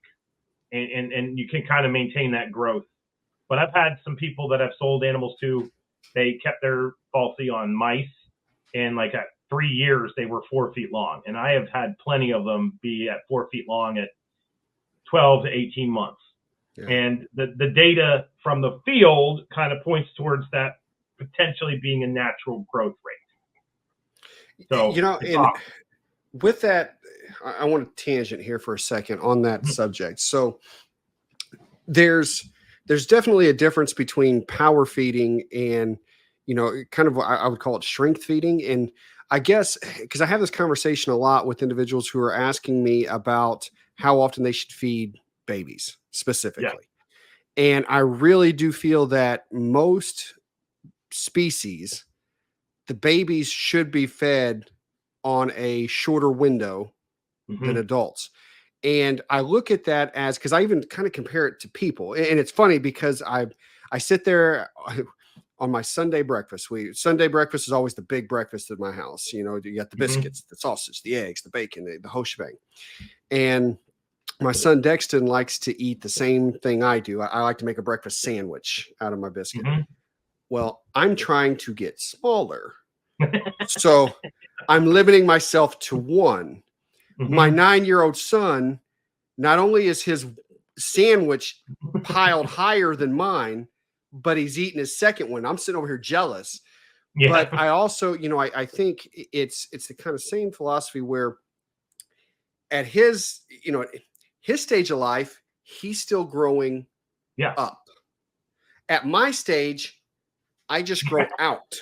Yeah. Right. And I think for the first, and it will, you can even say as much as 18 months, but especially that first year of life, I really think that most baby colubrids specifically are taking as many meals as they can get their mouths on, because they're gaining that length at this time, because it's not adding to fat. Now, I will reverse that a lot in many species once they get to about that 2-year mark, where they are still getting length, but not nearly at the same pace. So I bring the food back, because that's when you start getting the fat deposits down on, king snakes and corn snakes and what have you. But yeah, I don't really consider it power feeding at that early age, because just like humans, I mean, that growth rate is so rapid that, that speedy calorie, intake is what they are after in the wild. And it would make sense, because the more size they get on them faster, typically the safer they're going to be against certain predators. And the other thing about that is, we actually did a study with the very first clutch of false water cobras that we had at West Lib. And I looked at feeding them, like we weighed out the prey items, so they were getting the same mass of food. But it was, do they get fed every 7 days, or do they get fed every 5 days? But in that 7-day window, they were going to be getting, or every 3 days, sorry. In the 7-day window, they were going to be getting the same amount of mass. And the idea here is, if you feed them a lot of food at once, they're going to use more energy to digest that, which means there's less energy, they're losing some of that energy, which could have been put towards potentially growing. It's called assimilation energy. Whereas if you feed them smaller prey items more often, you kind of get up to this point metabolically, and then you kind of stay here, which would mean you could potentially kind of get into that runner's high, if you will, and just keep growing. And what we found with falsies, unequivocally, is that 2 items a week for the same mass was much more, we got a lot more growth, like order of magnitude more growth doing that than we did feeding them 1 large prey item a week. So I've kind of used that. Another thing about growth, since we're talking about this, A lot of people get into the habit with their snakes. I'm guilty of this with the kings in particular of, okay, I feed this thing mice. So it gets a mouse and a mouse and a mouse and a mouse and a mouse and a mouse and a mouse. And it could get a mouse, a rat pink, a chick, a quail chick, but it's just easier to do mouse, mouse, mouse, mouse, mouse, mouse, mouse. Right. There was a study done with indigo snakes where they looked at growth because they were trying to get these animals as big as they could before they let them go. And what they found was when you feed them similar size prey items, but you add diversity. So a mouse, a rat, a chick, a mouse, a rat, a chick, they got much more growth with that feeding strategy. And it makes complete sense because biochemically, a rat is not the same thing as a mouse, is not the same thing as a chick. So you're going to be getting your whole gamut of macromolecules and nutrients and everything you need. So I've done this not as an official experiment, but I totally have taken baby falsies and given them a very diverse diet. And then I've done the whole mostly rodents. The animals that got the diverse diet were much larger. And the only one that I got to 4 feet in a year, which was ironic because it was my third false water cobra. I don't know how many of these things I've had up to this point now. I have truly lost count. But I fed that animal. She got a rodent or a bird. It didn't matter what kind it was. And then, on every other feeding, and then I gave her tilapia and trout. And I totally saw it with my own eyes. Like that snake got to be, was my high black female that unfortunately passed away this past spring. But yeah, she grew like a freaking weed. And I was like, what is going on? Well, sure enough, I didn't know about that paper at the time, but that's what's going on. So feeding equals growth, duh. But feeding diversity equals more growth. That's what you need to understand. Right. And a healthy false water cobra should be at a year old, somewhere around 2.5 to 3.5 feet. Somewhere in that window, you're kind of hitting the mark. So there you go. Okay. Now, all right. We didn't talk about food. Sorry. Go ahead. Rodents work, fowl work, fish works. Don't feed them salmon. That doesn't end well. Why is that? I've never heard that. What I mean by it doesn't end well is that you get what looks like a disgusting strawberry Slurpee all over the inside of the enclosure. I guess salmon's a very oily fish, yeah. So that probably that would make sense. Yeah, it's rather disgusting, actually. Yeah. But they'll eat all kinds of things. I've fed mine chicken wings before, like store-bought chicken wings. I had a bag in my freezer and was like, well, I don't want to eat these. I was on a diet at the time. I just wonder if the falsies will eat it. Ate those. At Thanksgiving, the turkey neck that was in the turkey, I fed that to a false water cobra. There's been a lot of this. Will it eat it? Kind of thing. I had one that ate a hard-boiled egg, which was kind of interesting. That doesn't really surprise me. I've seen a lot of snakes that kind of get down on that. Yeah. Frog legs, anytime offered, they will eat frog legs. Rats, quail. I haven't had them try to eat other snakes, though in the wild, snakes were a large part of their diet based off the studies that I read, which was kind of interesting. But yeah, no. And then when it comes to feeding them, there's this thing that python breeders do. That's where I learned about it. It's called tap training. It's where you open up the glass or you pull the tub and you have a hook and you just basically reach in and gently tap the snake with the hook. And then when you're not gonna feed them, and when you are gonna feed them, you don't introduce the hook. Falsies are so damn smart that you want to do this because when you have these things at head level and they come roaring out to get a rat, you want to be able to have a message that says no.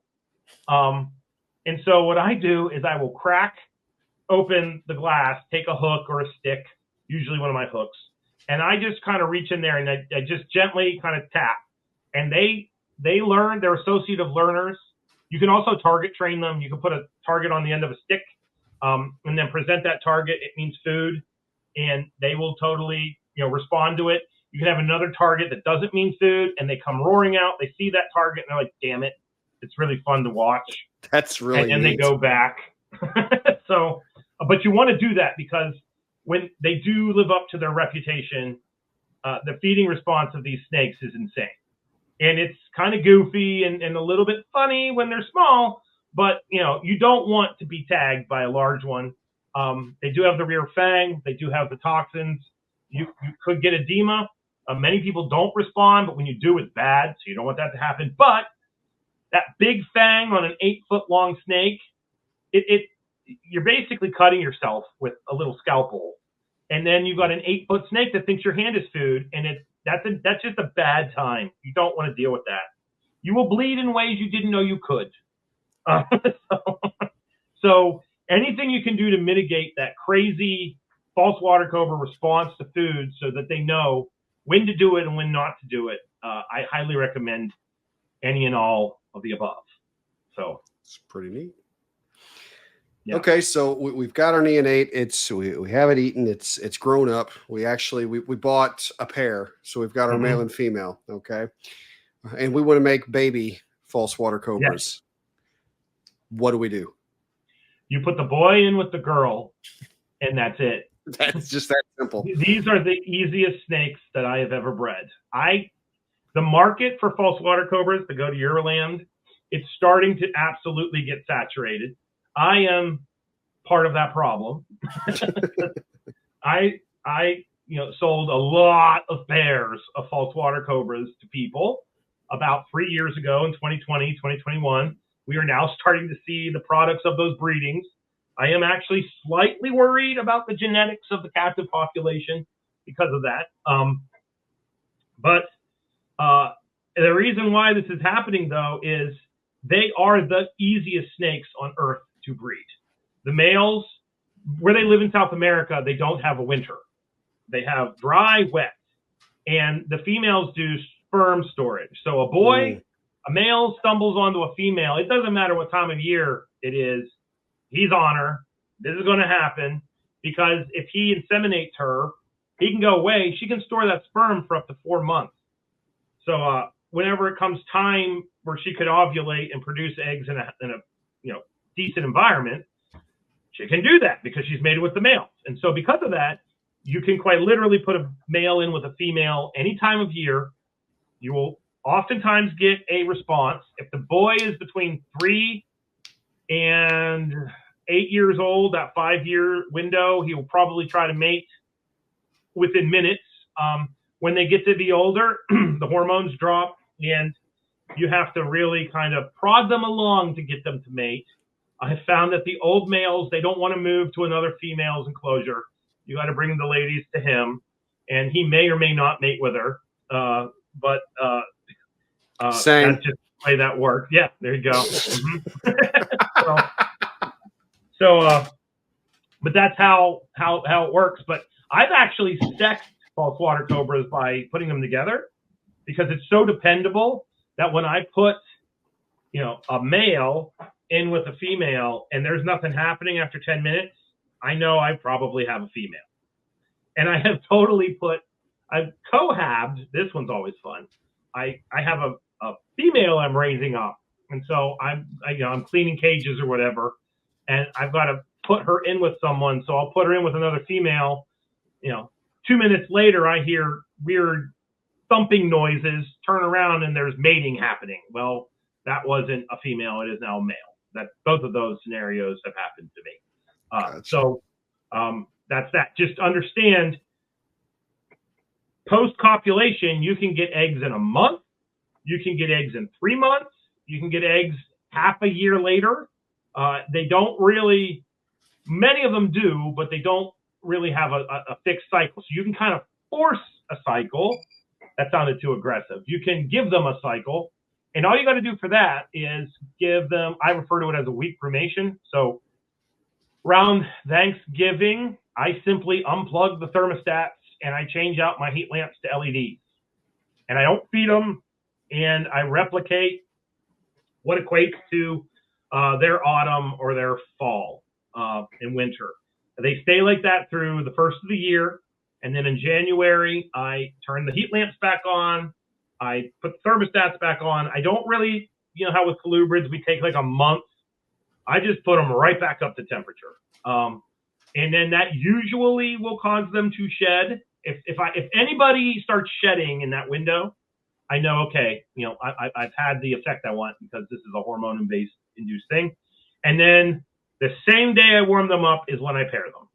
And usually there is instant mating. There's another reason why I pair them on the first of the year. It has nothing to do with science. It has everything to do with awkwardness, because I keep these things in my office at school. And I don't want two 8-foot-long snakes thumping and humping while I'm talking to my student. That leads to very awkward interactions. So we get the mating done before the students come back. So that's the eyes here, buddy. Focus. Yeah, because it's not aggressive, but you can't miss it. Like when I'm pairing them here at the house, my wife's like, something's escaping. I'm like, no, they're just down there doing what they do. Like, so, and the males will not leave the females alone. They are with the lady for 72 straight hours. I mean, it is incessant. Oftentimes, and then I will pull the male out mostly to give the female a break. And that's why I don't think cohabiting boys and girls works, especially a young male. But after, I see 3 visual locks, that's usually good enough. And then this system for me makes it so that I have eggs that are normally landing near the end of March, sometime in April. And it's been relatively consistent, which is nice. So nice. That works for me. I don't know if that would work for other people, but the first time I bred falsies, I put them together in November, and I had eggs on the ground in February, and they had hatched by May.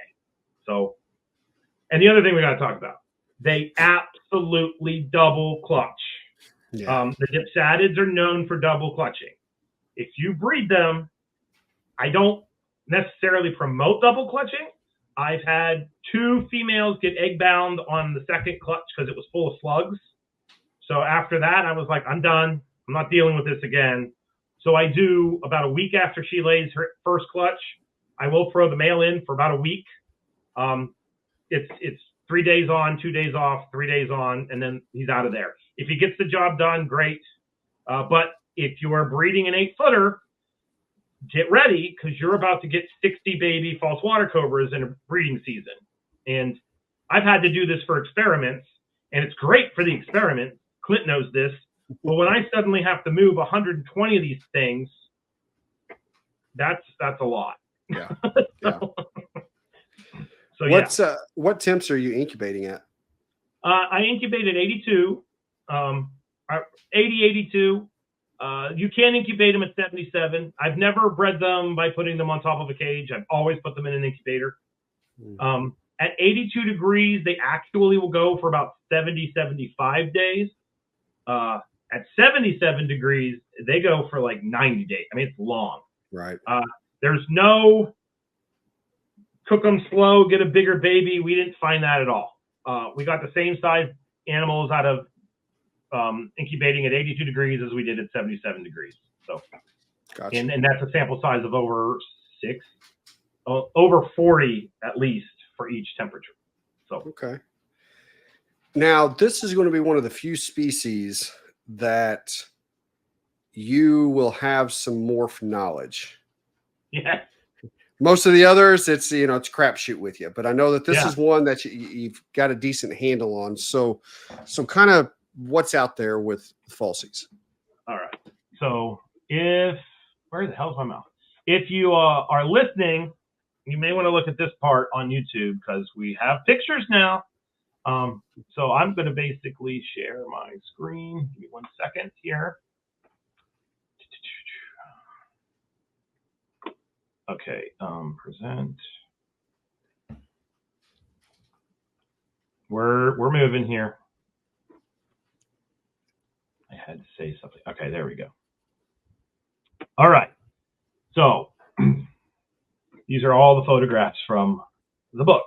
So the classic normal is what's pictured here. This is actually an animal from Paraguay.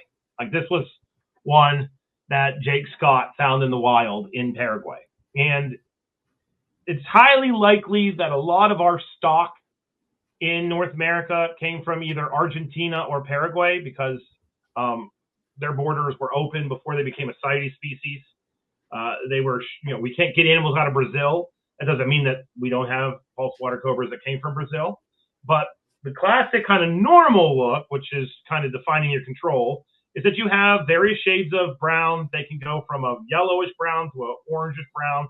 You always have what we refer to as the mask, which is this thing right here. It's like a raccoon mask. So you got this black stripe going over their face.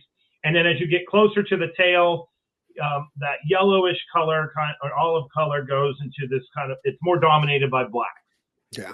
They're very really dirty cool. olive is what I kind of want to put olive. that out for those who can't see it. And I personally love this look.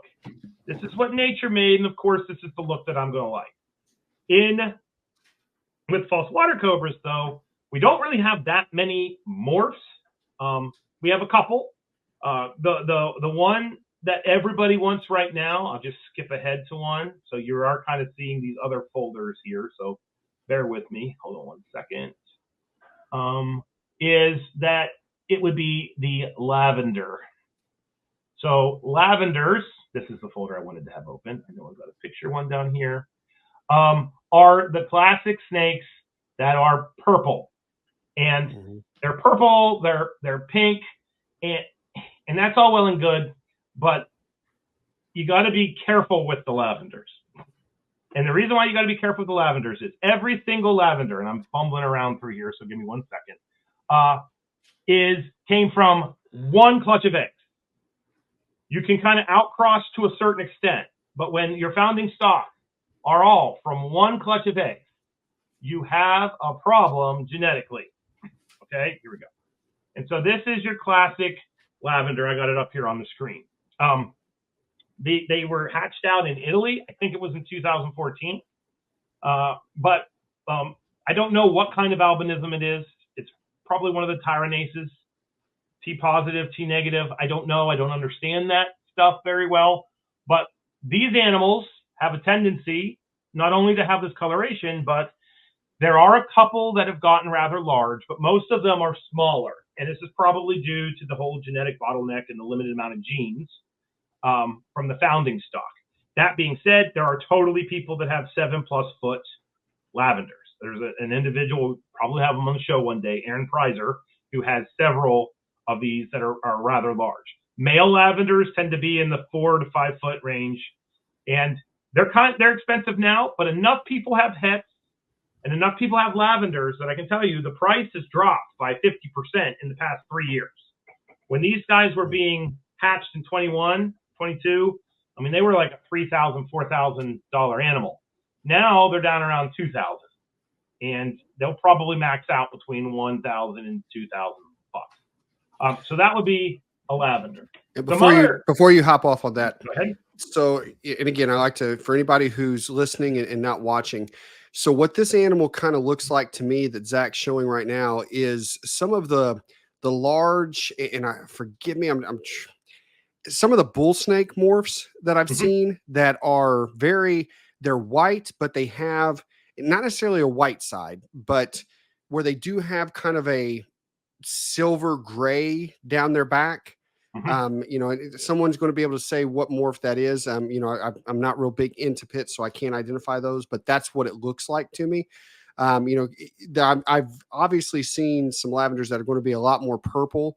This has more of a clean white and silver to it. Yep. I think I have a picture. It's not oriented correctly, but you also can get lavenders that have much more pattern. So this would be an example of one where it has a pattern. My male that I have looks like that. That looks almost like an exantic bull to me. Yeah, that would be what I would kind of equate that to. So this is a simple recessive. If you breed a lavender to a normal, you get hets. You breed the hets to the hets, you got a 25% chance of getting a lavender because it's double recessive. And then you can end up with, your het situation. What's really interesting about the hets is that the hets have their own color phase to them. I'm trying to see if I've got a picture of a het in here. I know I have one. They're a lemon yellow, so it's probably, a form of blending. But you can visually look at a het and say that's a het lav, which is kind of interesting to me. And I like the het lavenders more than the lavenders, their look. But everybody else really likes the lavenders. And so, we'll go with that. I'm going to see real quick if I've got a picture of my het lav in here. Of course I don't. Right there I do. Okay, so that's a het lav, and you can kind of see how this picture is a little bit washed out. But it almost looks like an American hypo, but the yellow has more yellow to it. The picture's not doing it justice. So, but that would be a het. And so last year when I bred my male to my het lav female, I was fortunate enough to get nothing but hets. And I thought for a minute, like, is this a het lav? And then this year, same breeding, I did actually get my first lavender. So sure enough, that's that. But you can visually identify them, which is pretty cool. Okay, next morph that is genetic is this one. And this is a major sticking point for me. So I am about to hop up on my soapbox. Here we go. We use this term hypo for North American bred snakes. And to me, the term hypomelanistic means gene. It's a morph. There are genes that are making it a hypo. And to me, hypomelanistic means that the black should be brown because the melanin is being reduced, hence the hypo. In Europe, when we say hypo, this is what we mean. This is exactly what I just described. The hypos are this really interesting caramel brown color. They're real attractive snakes. Very pretty. They're very hard to find here in the United States. They're most common probably in Great Britain, I believe. Chaz at Snakes and Adders produces them every year. And they are a true hypo. In North America, we have a different form of a hypo. We have what which is this. This is what we call a hypo. Now, when we say hypo for an American hypo, what we mean is it has less black, which grammatically, I guess, is technically true. However, if you actually look at that black, and this is a large hypo that we got from Bob Long in Pennsylvania. He now lives up at West Liberty. He's actually a pretty important false water cobra in herpetoculture in North America. His name is Clyde. He's on my shirt. He's this one right here. But anyway, but to me, this is not a hypo. Because if you look at that black, and you can see it right here, its black is nice. What's happening in this scenario is you just have far more yellow than black, and the shade of yellow that you have is lighter. Okay. So, yeah, in this picture, now given the picture we're looking at, everyone, if you can't see it, it's not the entire snake. It's just about a little bit. It's the head and it's just a little bit of the front of the body. So the last picture that Zac was referring to is the true hypo. As he said, it's kind of a caramel and it's an orangey brown. Really, it's very like pretty. Hognose snake. Yeah, Western hognose snake. It almost had some kind of like almost subtle corn snake type hues to it. So very, very bright. Now the one that you're showing now, because you just mentioned yellows, and for what I'm seeing in this picture, that's what I was actually going to say is this snake doesn't look like a hypo to me. It just from, and again, we're talking about the very front of the snake. So without seeing the back of the snake, where we obviously have some coloration difference, in the species, this looks xanthic because that looks like a reduced amount of yellow to me from what the normal. Well, we have one that almost looks like actually be xanthic, which we'll look at here in a minute. Okay, gotcha. But these guys are so with the North American hypo, and I distinguish the two. One thing that does seem to be consistent with ours is if you look in the mask right here, the mask is reduced. So you get this kind of flecking of the black down here on the neck, but you don't get this great big black band that goes back onto the neck. Yeah. What I refer to these as, I don't know if it's correct. I'm not saying I'm right, but I am saying genetically that is not a hypomelanistic snake because it has black on it. It just has reduced black coloration. I refer to these as a high yellow. And now, I'm sorry, does this breed recessive? Does this breed? No, it's line bred. It's not even a genetic thing. Then it's not. No, it's not. You have to have hypomelanistic is not line bred. Yeah, breed them together on a line. But if you bring another animal in, you can breed a North American hypo, together and get normal looking false water cobra. Yeah, that was a poor term. If you breed a European hypo to a European hypo, you get more European hypos. Yeah. So they are truly that. The hypo line came from a guy named Wes Pollock, I believe that's his name. Give me a second. I've got a picture of the original in here. And it is this big one down here. Come on. There we go. This is the original, one of the original hypos. I can actually see why Wes. I can agree why he thought that. Because in this situation, the black is reduced. It's a brown animal. But due to the fact of it not necessarily being a genetic trait and the line breeding of this animal's offspring with more normals, you end up getting animals more like that previous that I showed you. So the North American hypo is something that I don't care if we call them hypos. Can we at least say North American hypo? Because there's a true hypo and then there's this. And these are beautiful snakes. I love these things. The coloration on this reminds me a lot of kind of like a Brooks King without, when I say Brooks, more that South Florida, the average, South Florida King without of course the markings are a little different, but just to give you a color reference out there, everybody. Yes. Okay. So moving on to another morph came out of Europe. I'm just going to talk quickly about them.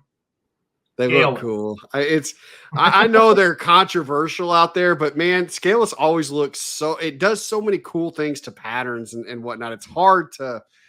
It does do things not to patterns. Catch your eyes. I'm not going to talk negatively about them. I do worry about a snake that spends a lot of time in water that has feces in it because they crap in their water bowls. What that's going to do, it might do nothing or it might do something. But we do have Scaleless. These hatched out 4 years ago, and they're still growing up. But the pair that produced them have consistently produced scaleless animals year after year after year. So they are out in the European market right now. They, as far as I know, could be wrong, they have not made their way over here to the States. And then the final true kind of morph before we get into other bits is this. And this is interesting because this is what we call a king phase. And it's called a king phase because of king rat. It supposedly looks a lot like a Carinata. They're in Great Britain. They were produced by a guy named Rick Pellin. And he's the one that named them. They are fantastic looking animals until they get to be about 4 feet long. And then they start to mute out. And by the time they're 5-6 feet long, they look like a normal false water cobra. So during their ontogenic color change, they lose this phenotype, which is really kind of an intriguing aspect of them. It does appear to be genetic. You can breed a king to a king and get more kings. You can breed hets, I believe, and get king morphs. But it's, ultimately, after the thing's 3 years old, you don't have this anymore. So it's a really interesting, bizarre situation. The look of this snake to me reminds me of kind of like a theri or whatever they're called now. That orange that you Leonis. get, Leonis. Kind of that orange that you'll see that's common in a lot of that species. That's what this vibe is. And forgive me, everybody. I know it's like, why does he keep doing that? It's just for anybody who's listening and not watching. I want to try to give you as much visual as I can. Yeah. And so then I love this picture. Kyle Wilson, wonderful snake, false water cobra breeder, took this picture of his animals. I have no idea how he did this. But this just kind of shows you there's also this natural color palette to work with. I started using the term, and it's slowly catching on, and I like that it's catching on because it's the correct terminology. So we have some animals that have a lot of yellow, and I refer to those as high yellows. And then we have other animals that have a lot of black, and I refer to those as high blacks. The high black animals, some of them do look like they are axanthic. I also proposed in my book using the term high contrast, because you can get a high yellow animal that has jet black markings, and you can get a high yellow animal that doesn't have jet black markings. And that high contrast look is definitely interesting. What's really cool about this is there's a lot of evidence that if you take a high yellow and a high yellow and you breed them together, the offspring are probably going to be high yellow. And if you take a high black and a high black, the offspring are probably going to be high black. And we'll get a picture of a high black animal up here because we haven't done that yet. But you'll still get in that same clutch animals that aren't high black. And that's always kind of interesting when that ends up happening, because it shows you that it's not really a true genetic trait. So here, I have to have a picture. Here we go. So this was Gaia, the only snake I ever named. She was my high black female. She's the one that passed away. But if you look, one of the things that defines a high black animal is this mask. It just keeps on going down the side of their body. They have an incredible increase of melanin. And then if you look at the top of her head, it's not actually yellow. It's this kind of light brown. And I've seen lots of axanthic snakes where they get that kind of light brown look. And so I have kind of questioned, is this some form of axanthism? I don't know if it is or it isn't. But that's that. And so this was her first clutch, by the way, and it was 28 eggs. And wow. Almost every one of those babies that hatched out had the same color pattern. And I bred her to another animal that was high black. For a little while, there was this term silver phase that was thrown around. And I have one of those. I just saw his picture. Was that over there? Here we go. And with the silver, if you look right here, that's supposed to be silver. You can see it more back here on the back end of his body. I don't really see the silver, but I breed him as a high black male, and you can see what is consistent with the high black animals is you have this long continuous mask that goes down along the side of the body. Yeah, he just appears to have, what I would consider that natural variance, And yes. That's just me looking at it as a casual observer. And so as a final thing, I just saw the picture, so we'll use it. I think I just saw the picture. Just to show a high yellow. Here we go. These are juvenile high yellows. And so you can see, I would call those high yellow, high contrast, because they have a lot of yellow and then the black is really popping versus the black being browned out. But other people here in the States would call those hypos. So this is why that hypo term here in the States is a little bit problematic. So anyway. So yeah, that would be the color phases as I see it. I tell everybody, and like I said, I might be a little bit hypocritical here, that we do have what could be a diverse gene pool with these animals. So, breeding the same two snakes over and over and over and over again, saturating the market with those genetics isn't the best. I swap out males, but I could be pretending. I think these things aren't related. I haven't done genetic testing. They could all be from the same stock. So, but I'm trying to do my due diligence to keep them as diverse as possible. So those are the different color phases in a nutshell. So we know we've got, and I guess at this point, I kind of want to just give a few more references for people out there. Obviously the book. Yeah. If you can get your hands on it at this point, because I know that, whenever a book dealer, I notice an order come through at Metazotics and all of your books are sold to one person out the door. Yep. I'm like, it's getting hard to come. And I recognize the name and I'm like, I'm glad they're going to him. But yeah, so I know I'm sold out of them at the moment, and I make sure that nobody's grabbing the ones I've got in my office for me.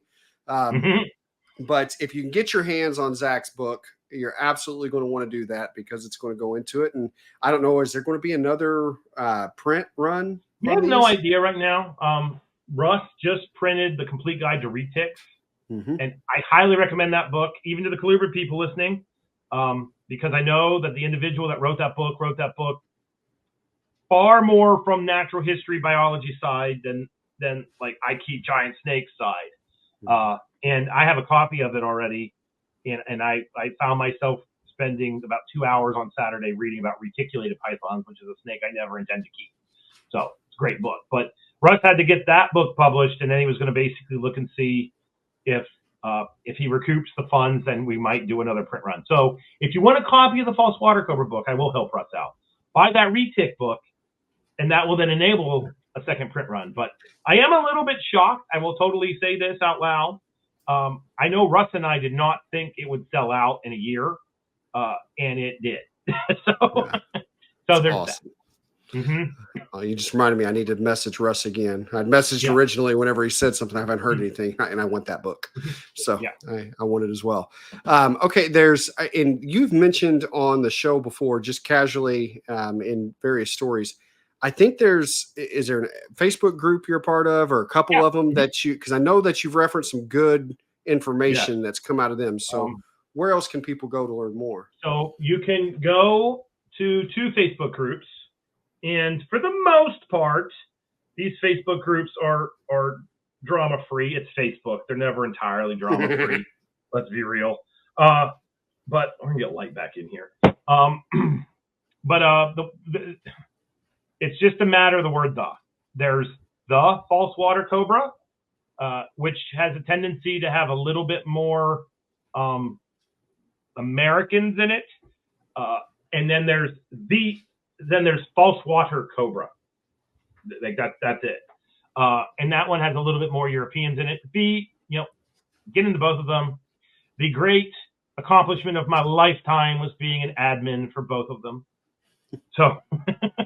So I'm the one that, adds people, one of the people that does that. We do kind of check it because there's a lot of bots that want to get into the group. But for the most part, it's a nice group. I like it because if people ask kind of the basic questions, they don't get flamed. There is a lot of directing here, there, and everywhere. And then I wrote a paper. If you type into the Google Loughman 2020 Natural History PDF, what I type every time I need to get it. I wrote a paper about how to keep snakes and how to find information on them, and I used false water cobras as the case study. So you can go and get that paper as well. And a lot of what's in the book is in that paper.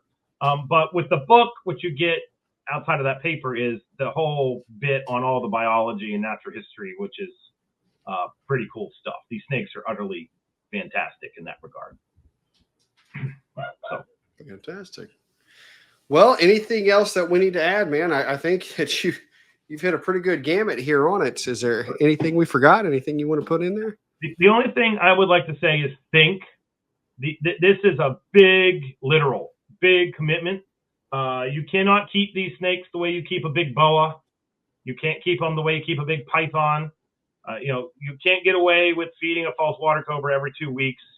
They're also kind of pricey in the long run because you need a large enclosure. You're going to be feeding them a lot of medium rat. Medium rats used to be like $2. Now they're $3. And then if you're special like me and you have 8 of them, that's like a lot of money going out the door. But they're now part of my life, and I will not live without them. They're literally on our logo. They are up there on the right-hand corner here. So.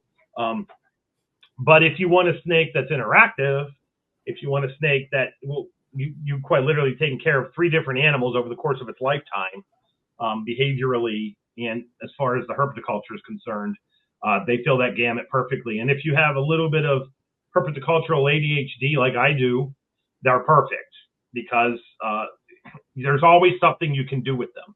So, there's never, if I'm getting antsy and like I got to do something, I can go down the false water cobras or if I'm at school, I got to do something. I don't sit still well. I can go to the false water cobra. So, and that's one of the things that I really like about them. And then finally, think before you breed, because we're starting to get a lot of them, and I truly don't care about where the market ultimately lands with them. My goal every year annually is to cover the rat bill, and maybe have some backup emergency money if needed, and I will be able to do that. But if you're buying these because they're selling for $400 right now, they were literally selling for $600 2 years ago, and now they're down around $350, $400, and I think they may actually drop again just because I know of how many are out there. So, get this snake because you want it, not necessarily as a get rich quick scheme. It's not the best animal for that, but they are fantastic. They're my favorite. If someone came up to me and said, you got to get rid of all of them, you can only keep one, it's going to be a false water cobra. Then I'm just going to agonize over which one am I going to keep, because they all have different personalities. So yeah. That's great. So there you go. And if you ever need any, always message me, because I seem to be have an overabundance of them the vast majority of the time. So there you go. Well, I think you nailed it, Zac. Thank you so much for enlightening us on all the ways that are false water cobra. At this point, I'm going to turn it over to you to send us out. Yeah. Well, thanks, Clint. So as always, if you want to get a hold of me, you can reach out on social media, Facebook, Zac Loughman, Instagram, Dr. Crawdad, and then looking for graduate students. If you've made it this far and you want some locality king snakes, hit me up. I've got quite a few of them. So there is that. And then graduate students, always looking for grad students and looking for undergrads. Have quite a few listeners that are in high school that are going to be coming to West Liberty for their undergrad. If you are sitting there thinking, I think I'd like to work with snakes, we have over 350 of them that you can work with by the end of your first semester. So by all means, consider us for that. So that's me. Where can people find you? You can find me on Facebook, Clint Bartley, or Metazotics on Instagram, MetazoticsLLC. Do want to point out that I've had a couple people ask me about this, and yes, if you order anything online from Metazotics and want it delivered to Colubrid Fest, I absolutely can do that, whether it is snake or supplies. Remember, we've kind of got it all. So if you want to avoid shipping, feel free to put in an online order and just put in the notes that you would like it delivered to Colubrid Fest, and we can absolutely make that happen for you. As a reminder, if you want to help the auction, please reach out and we can get that coordinated. And as always, if you use coupon code CC Radio at checkout at metazotics.com, you'll save yourself 5%. And I certainly appreciate everyone listening and everyone's support. Yes. So be it morning, afternoon, evening, or night, whatever time of day it is, have a good one. Later.